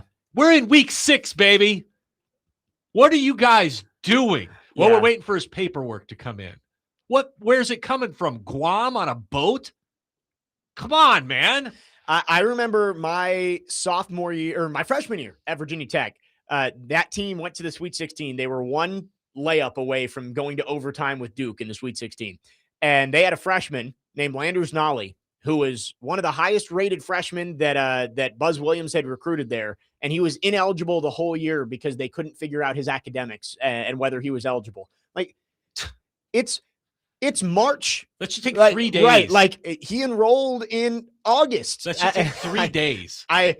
The NCAA almost always is the villain, but they're competent. We've found the line where people have gone too far with Sorsby and with this latest where pro players are coming back. Everybody knows it's the wrong idea, and somehow it's still getting pushed. Well, and again, this is why, I say, Big Ten, SEC in lockstep. One doesn't do it without the other. And the ACC and the Big 12 apparently are right behind them. And believe me, those are the leagues that could really take advantage of this and say, well, we're going to take all those guys. We're going to catch up to those other 2 leagues. That is true. But everybody realizes that this judge's decision is absurd. And that's why the other judges who have made the same decision have all been overturned in the last few days. And I think eventually they all will be, but college football in earnest starts in 3 days, right? Like the Sorsby, they were supposed to not be able to appeal it until February after the college football season. Exactly. So it's just awful. And I guess these judges don't care about how awful they look in this stuff. I don't know. And again, I understand your feelings about the Save College Sports Act. I would just like to think that you could have an organization run by competent people. That'd be great. And I guess you wouldn't have this in Congress if it was. But it's just the idea of everybody can just run to their local judge and get anything overturned that they want. Like that's what needs to be stopped. And that's not the NCAA's it feels like fault judges for sale. Right. I just got to find a guy who's a fan of my team. And that's, and I guess, when you start to doubt your legal system, that's a huge problem. Yeah. And when you see judges make decisions based on fandom, it really makes you, it's not great. It makes you doubt things. And that's disappointing because that's an important job. And look, I'm sure there are many, many great judges. I thankfully have never had to set foot in front of one. Because I don't want to now, especially if somebody heard this. I understand. There's a reason they've got to search for specific judges. Yeah. Because most of them, 99% of them, wouldn't do it. You're right. And right now, in fact, the Sorsby judge, they had to bring out a retirement to do it. Yes, because the first guy had to recuse himself because he was a Texas Tech grad. Yeah, it's crazy. 615-737-1825. Our phone and text line driven by Wilson County Hyundai, online at wilsoncountyhyundai.com. I will continue this conversation here in the final hour of the show. We will also preview tomorrow's joint practice, Titans and Bears, tomorrow morning over at Vanderbilt Health Football Center. Jake Lyman, Cory Curtis, Parker Kelly, next man up, 125 The Game.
made a decision to recruit some kids around the country. And, through these multiple injunctions around the country, which this is not a first time, they've been in college sports for a while, a group of players were granted a 5th year of eligibility around the country in multiple sports. And through them winning their injunction and entry into the portal, they're available to recruit.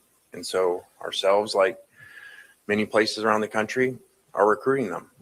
And at the end of the day, because of these rulings, they're either going to play for you or they're going to play somewhere else around the country. So we've made a decision to recruit them, like probably most people are. No, most people aren't making that decision. Dan Lanning came out flat out and said he thinks it's bad for the sport and he's not going to do it. Yeah.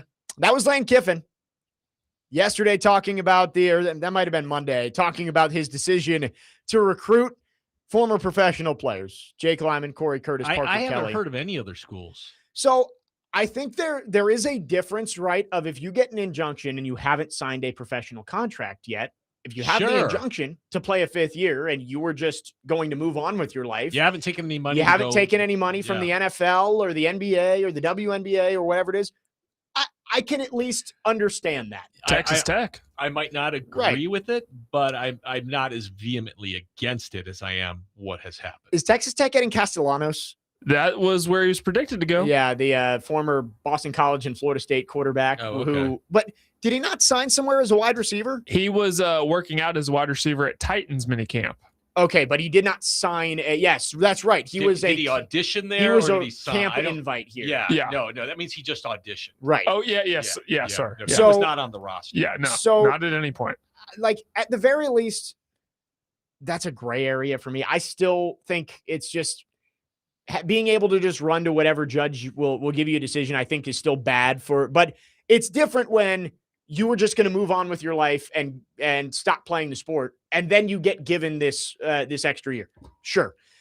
My other question is, Lane mentions like these guys are getting this injunction entering the transfer portal. Maybe they're not transferring. Maybe no, well, they are. Daquan Wright was at Ole Miss. No, but he's transferring from the Browns. Well, okay. So that's what they're saying, because that's what confused me is there's one transfer portal window, and they've been very clear that you are not allowed to enter the portal outside of that 2-week window. Yeah. So I guess that's what they were saying because you're saying he's a free agent because he was with the Browns and not coming directly from Ole Miss. That makes him not a transfer anymore. Yeah. He's a free agent. I guess. Yeah. It's just, it's stupid. And so like if Will gets cut next week, Sunday, you think like Kentucky calls and says, hey, we're getting him back. You get a 5th year for him here. I mean, it's just stupid.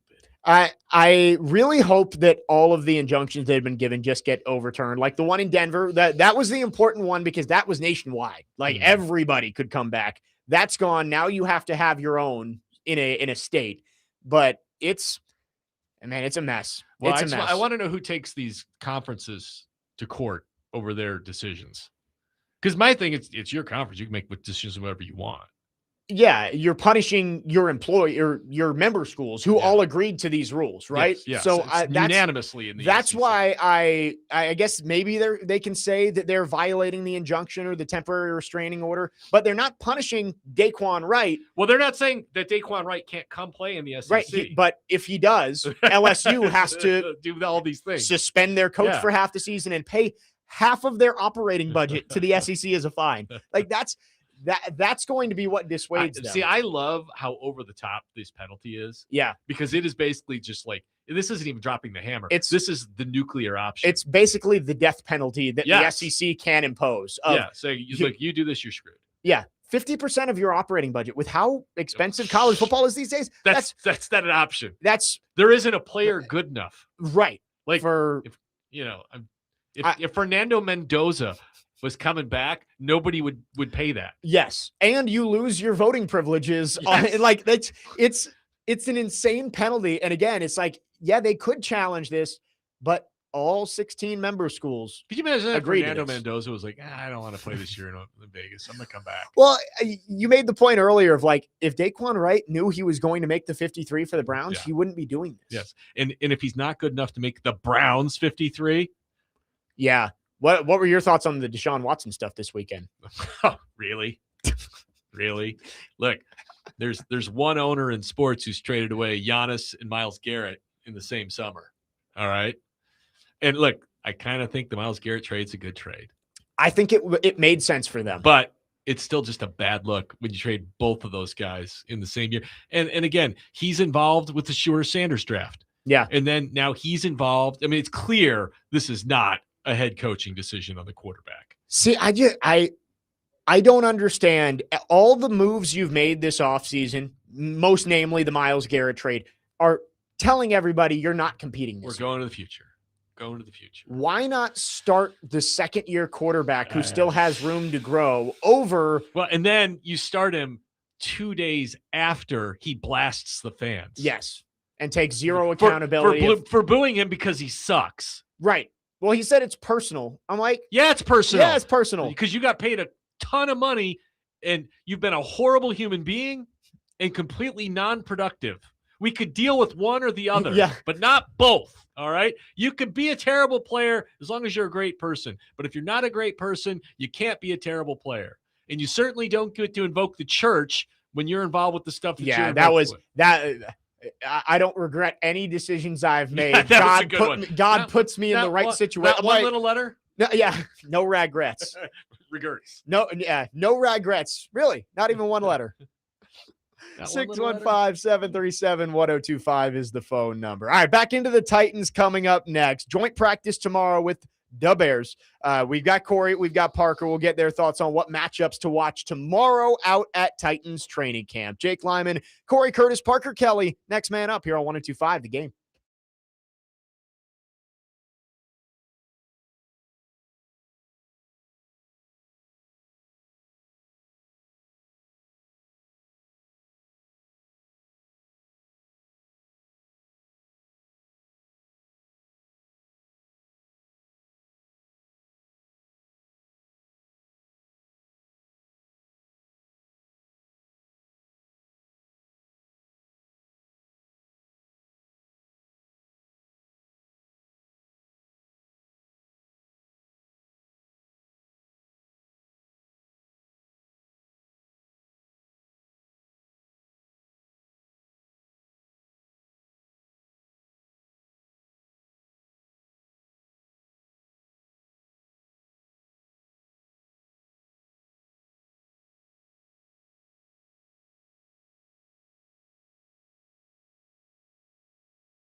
Next man up, 102.5 The Game. Jake Lyman, Cory Curtis, Parker Kelly with you. A couple more segments left on the show today. Back into the Titans we go. Joint practice tomorrow.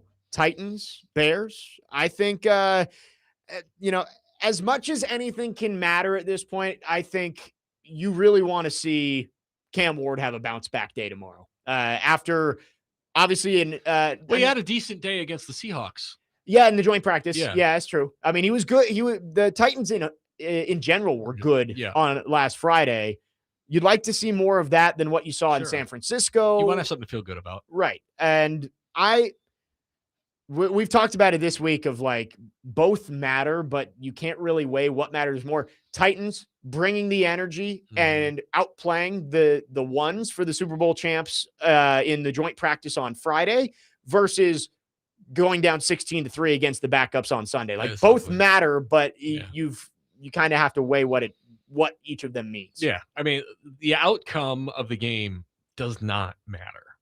What you see in the game does matter. Yeah. And look, you want to see him complete passes. You want to see him make good decisions because that's what we keep hearing from them is good decisions. They like most of his decisions, but we're all educated enough to know some decisions that aren't great.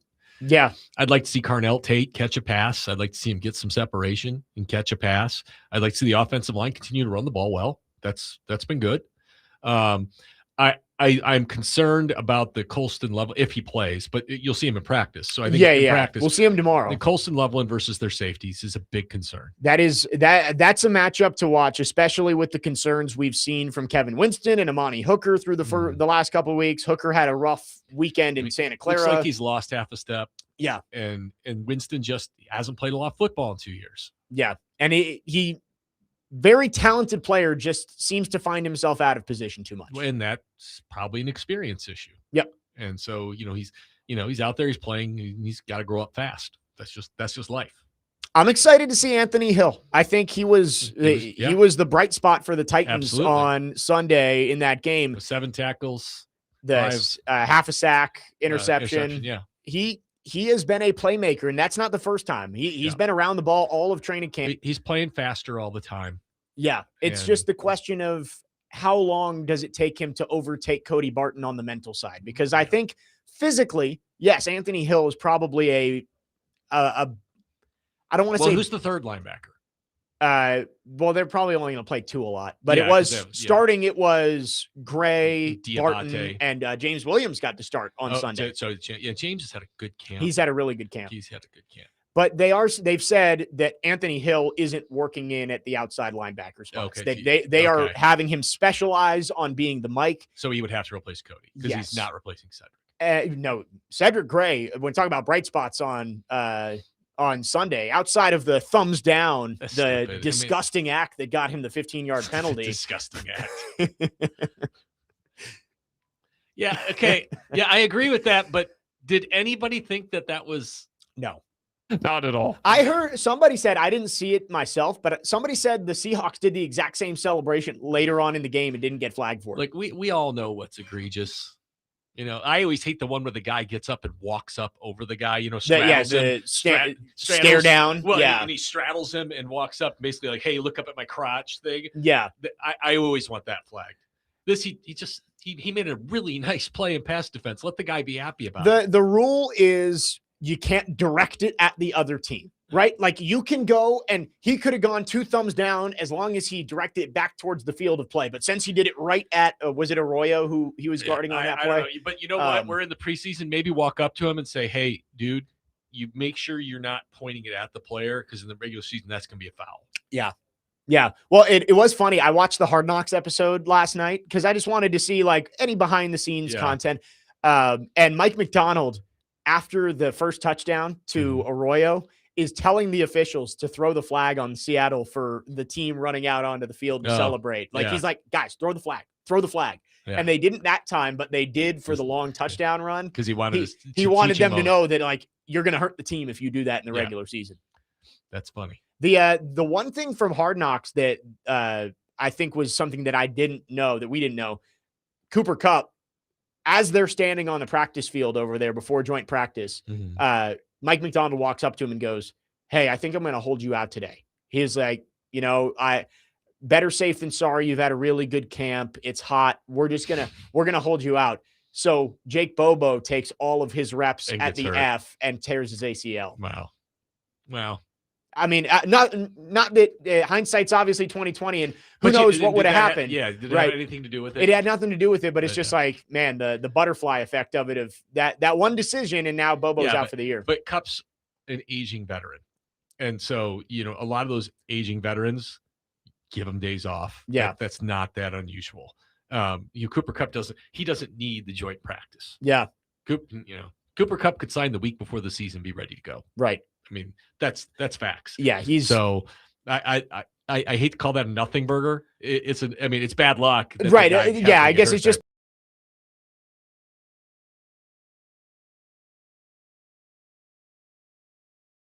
bad luck. Obviously, it's mostly focused on the Seahawks. Who thought it was hot?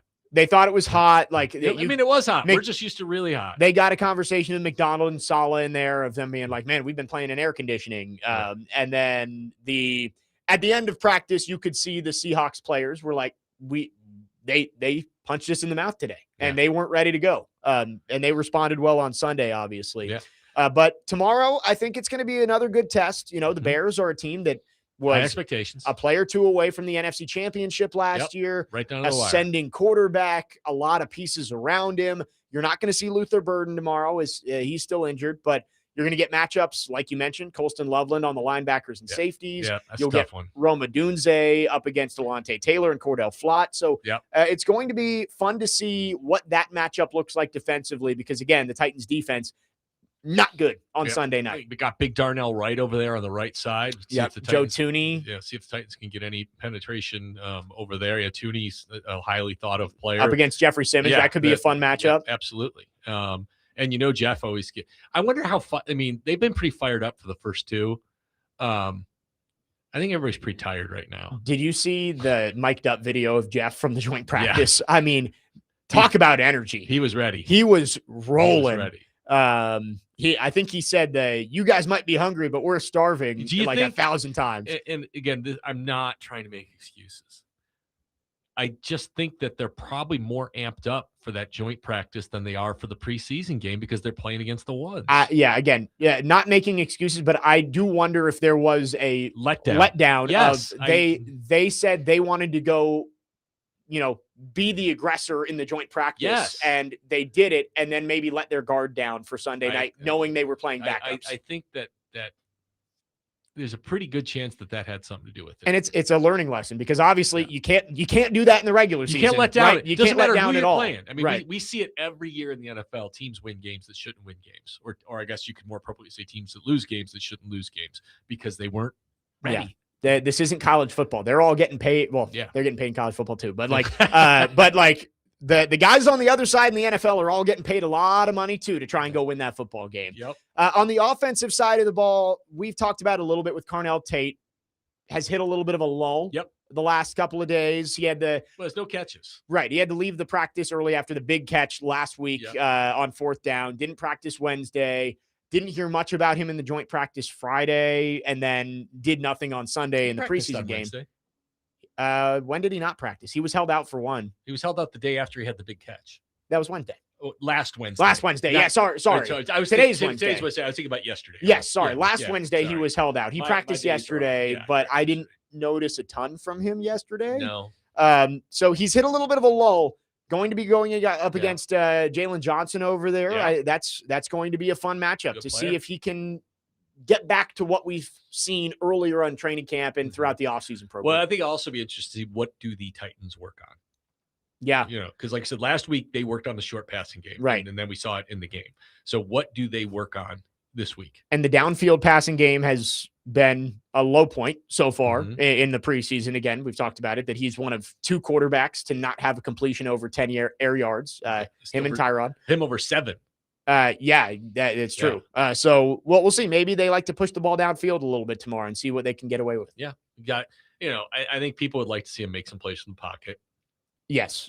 And like I said, be smart. Well, yeah, I think ball security, taking care of the football, not turning it over will be big because he had a pick 6 in the joint practice with Seattle. He had the fumble on Sunday, and he had 2 picks in practice yesterday. Yeah. You'd like to see the string of days with turnovers maybe come to an end tomorrow. Yeah. Take care of the football. I mean, and he had the fumble problems to start last year. He cleaned those up at midseason, but he didn't throw a lot of picks last year. No. He may have had more interceptable balls that didn't get caught. I hear that argument a lot. They are, they aren't.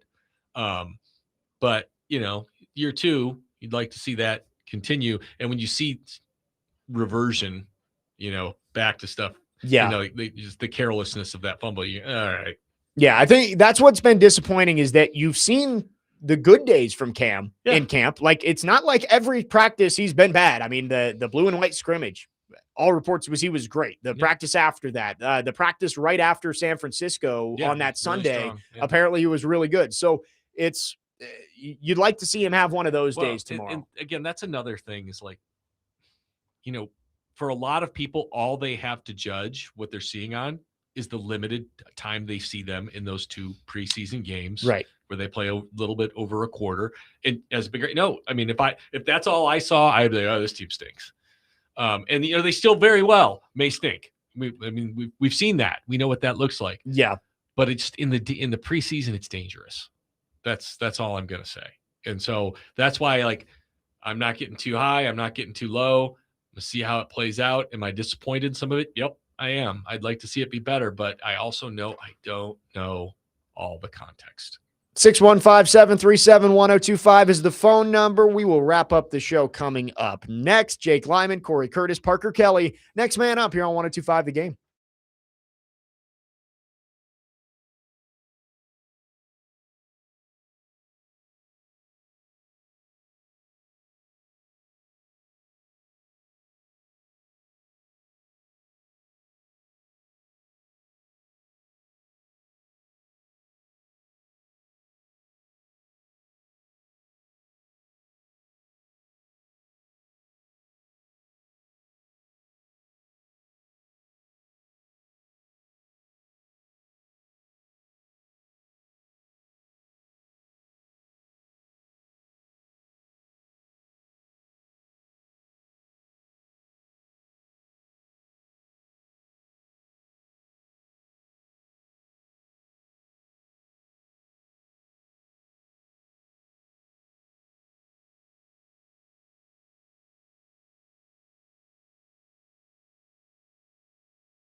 Next man up, 102.5 The Game. Jake Lyman, Cory Curtis, Parker Kelly. Nice I'm not job, crying. Parker. You're crying. This is the perfect way to end the show. Parker's done a nice job honoring Dolly Parton throughout the morning. Sucks. Yeah, it's yesterday.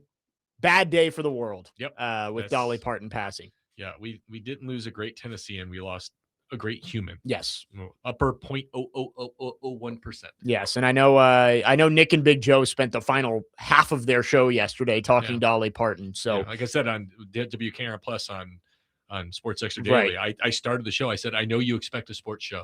We are talking about Dolly for the first 15 minutes. Get over it. Yeah, and that's what we did this morning. I know that's what Robbie and Joe did. I'm sure there will be Dolly conversation coming up throughout the day.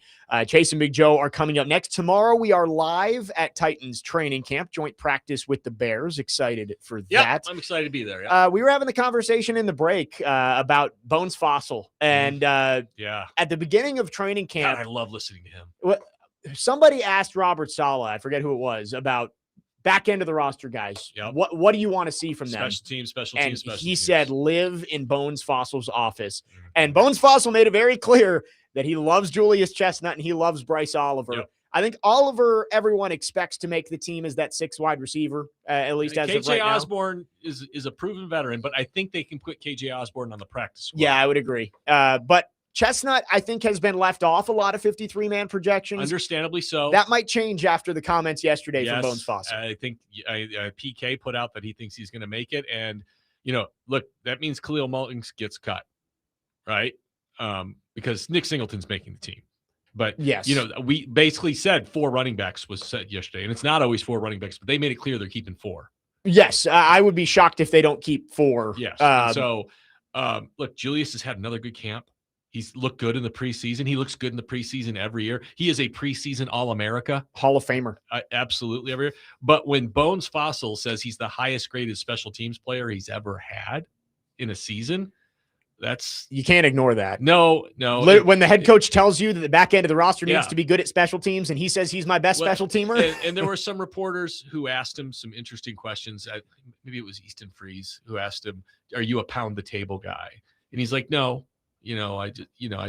I've got my opinions and they're my opinions. And I like to think they're respected, but I don't make those ultimate decisions and I give them. And, but then, you hear about how he feels about certain guys. Yeah. He's also a huge Joey Sly guy. Right. I don't think Joey Sly's job was really ever in jeopardy. Not anymore though. No, he's been absolutely fantastic. He's been great since the scrimmage where everybody freaked out. Yeah. And has he missed a kick since? No. At least that I've seen? Nope. Yeah. But again, I mean, it's clear that Bones Fossil is 199% in his camp. Yes. All right. And so those 3 guys and Bones is so great to listen to because he's so no nonsense. And yes, is he positive? Yes, he is. But if he doesn't love a guy, he's not going to go out of his way to say he loves him to the level that he loves these dudes. I mean, yeah. And so, that was interesting. The other interesting, it was Terry asked him about guys like Julius. Are you watching them during the game when they're not on special teams? And he's like, heck yeah. He's like, we want Juice to get 20 carries and go for 100 yards because that's going to make him easier to put on the roster. Yeah. And that was a really interesting take that he had, that he watches those guys and really wants the guys that he wants to keep. He wants them to succeed in the game at their natural position. Yeah. And once you get to spots 45 through 53, you are looking more for special teamers, but you'd like to have somebody who can help you on offense or defense. So, right. Like Bryce Oliver, was it last week? He had a really nice day, caught a couple of balls downfield from Will Levis. It's like that helps the case to keep him as the 6 wide receiver. The other thing that helps him, because this is another Bones Fossil thing he talked about. When you keep guys on special teams, very few guys are just special teams players their whole careers. You get a few of them, the Don Beebes and such of the world. He said, but most of them are developmental players. They're guys that are developing at receiver, developing at linebacker, developing at cornerback. Right. And then they play special teams for a few years and they get good at it until they're good enough to play those other spots. Well, KJ Osborne isn't a developing player. Bryce Oliver is still a developing player. And so that's a whole nother reason that he's got a better chance to make your roster there. Yeah, cut down day is going to be interesting on Sunday. Yeah, it is. There'll be surprises. We went through it last week, and maybe we'll do this exercise again tomorrow of just like what's changed, because I think the back end is still fluid. I agree. I had 45 guys that I think are locks to make this roster. So I think it's 8 spots that are up for grabs. And gosh, they need a swing tackle. They do. I wrote down one note while I was sitting in the stands on Sunday night, and it was Austin Deculus is not good. No.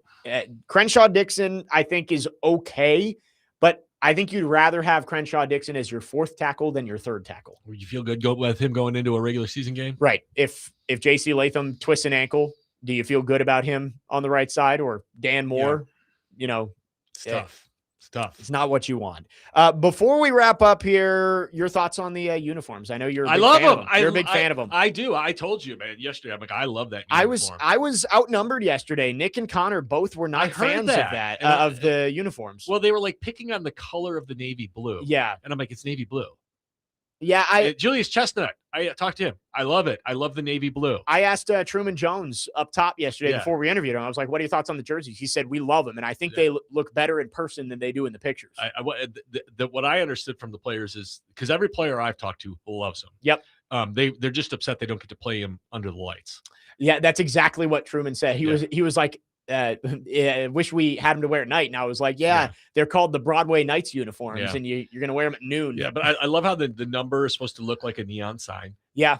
I like that they pay homage to Nashville for the first time. Right, the Music City. I think that's good. The helmets are great. The helmets are great. Now, they have worn the Titans blue before on the helmet in 2009. When they had their original Oilers, they had the Oiler Derrick on the I still, because as soon as I remembered the AJ Trapasso fake punt in the Hall of Fame game, I go, oh, that's right, he was wearing the blue helmet. Yeah, they Chris Johnson season. Yeah, they have worn that helmet before, and they wore it for a couple of games during the season.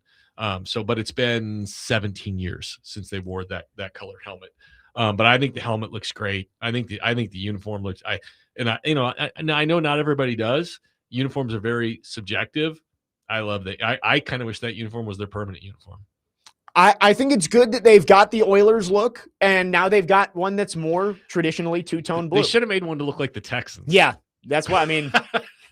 And then just play that rivalry matchup where the casual fan has no idea which team is who. The Titans look like the Texans. The Texans, it's so funny how adamant they are that those are our city, our colors. It's like you had the opportunity to keep that team. Yeah, you decided not to. They had to save the Oilers rally with like 7 people. Yeah, there. If you wanted those colors, you had the option to act on that a long time ago. It's the worst argument. It's right up there with Lane Kiffin. It's like if the Ravens just started wearing Colts colors. Yeah. Like it's like you have no affiliation with the Indianapolis Colts, even though they used to play in Baltimore. Yes. They don't say blue and white is our colors. Well, I know the argument is that the Colts stayed the Colts, but like the Titans did a twist on the Oilers colors when they moved. Yeah. Like they lean more into the navy than but anyway. That wraps things up for us today, Cory. Thanks for coming in. You made it. We made it all 3 hours. I don't know how. Maybe the shots are still affecting me. And keeping you up. Maybe more awake. I'm gonna go home and take a nap after this. We will do it again next week. Again tomorrow morning. We are live out at Titans training camp, joint practice with the Bears. We'll be live at 9 a.m. Last practice open to the fans. Yes.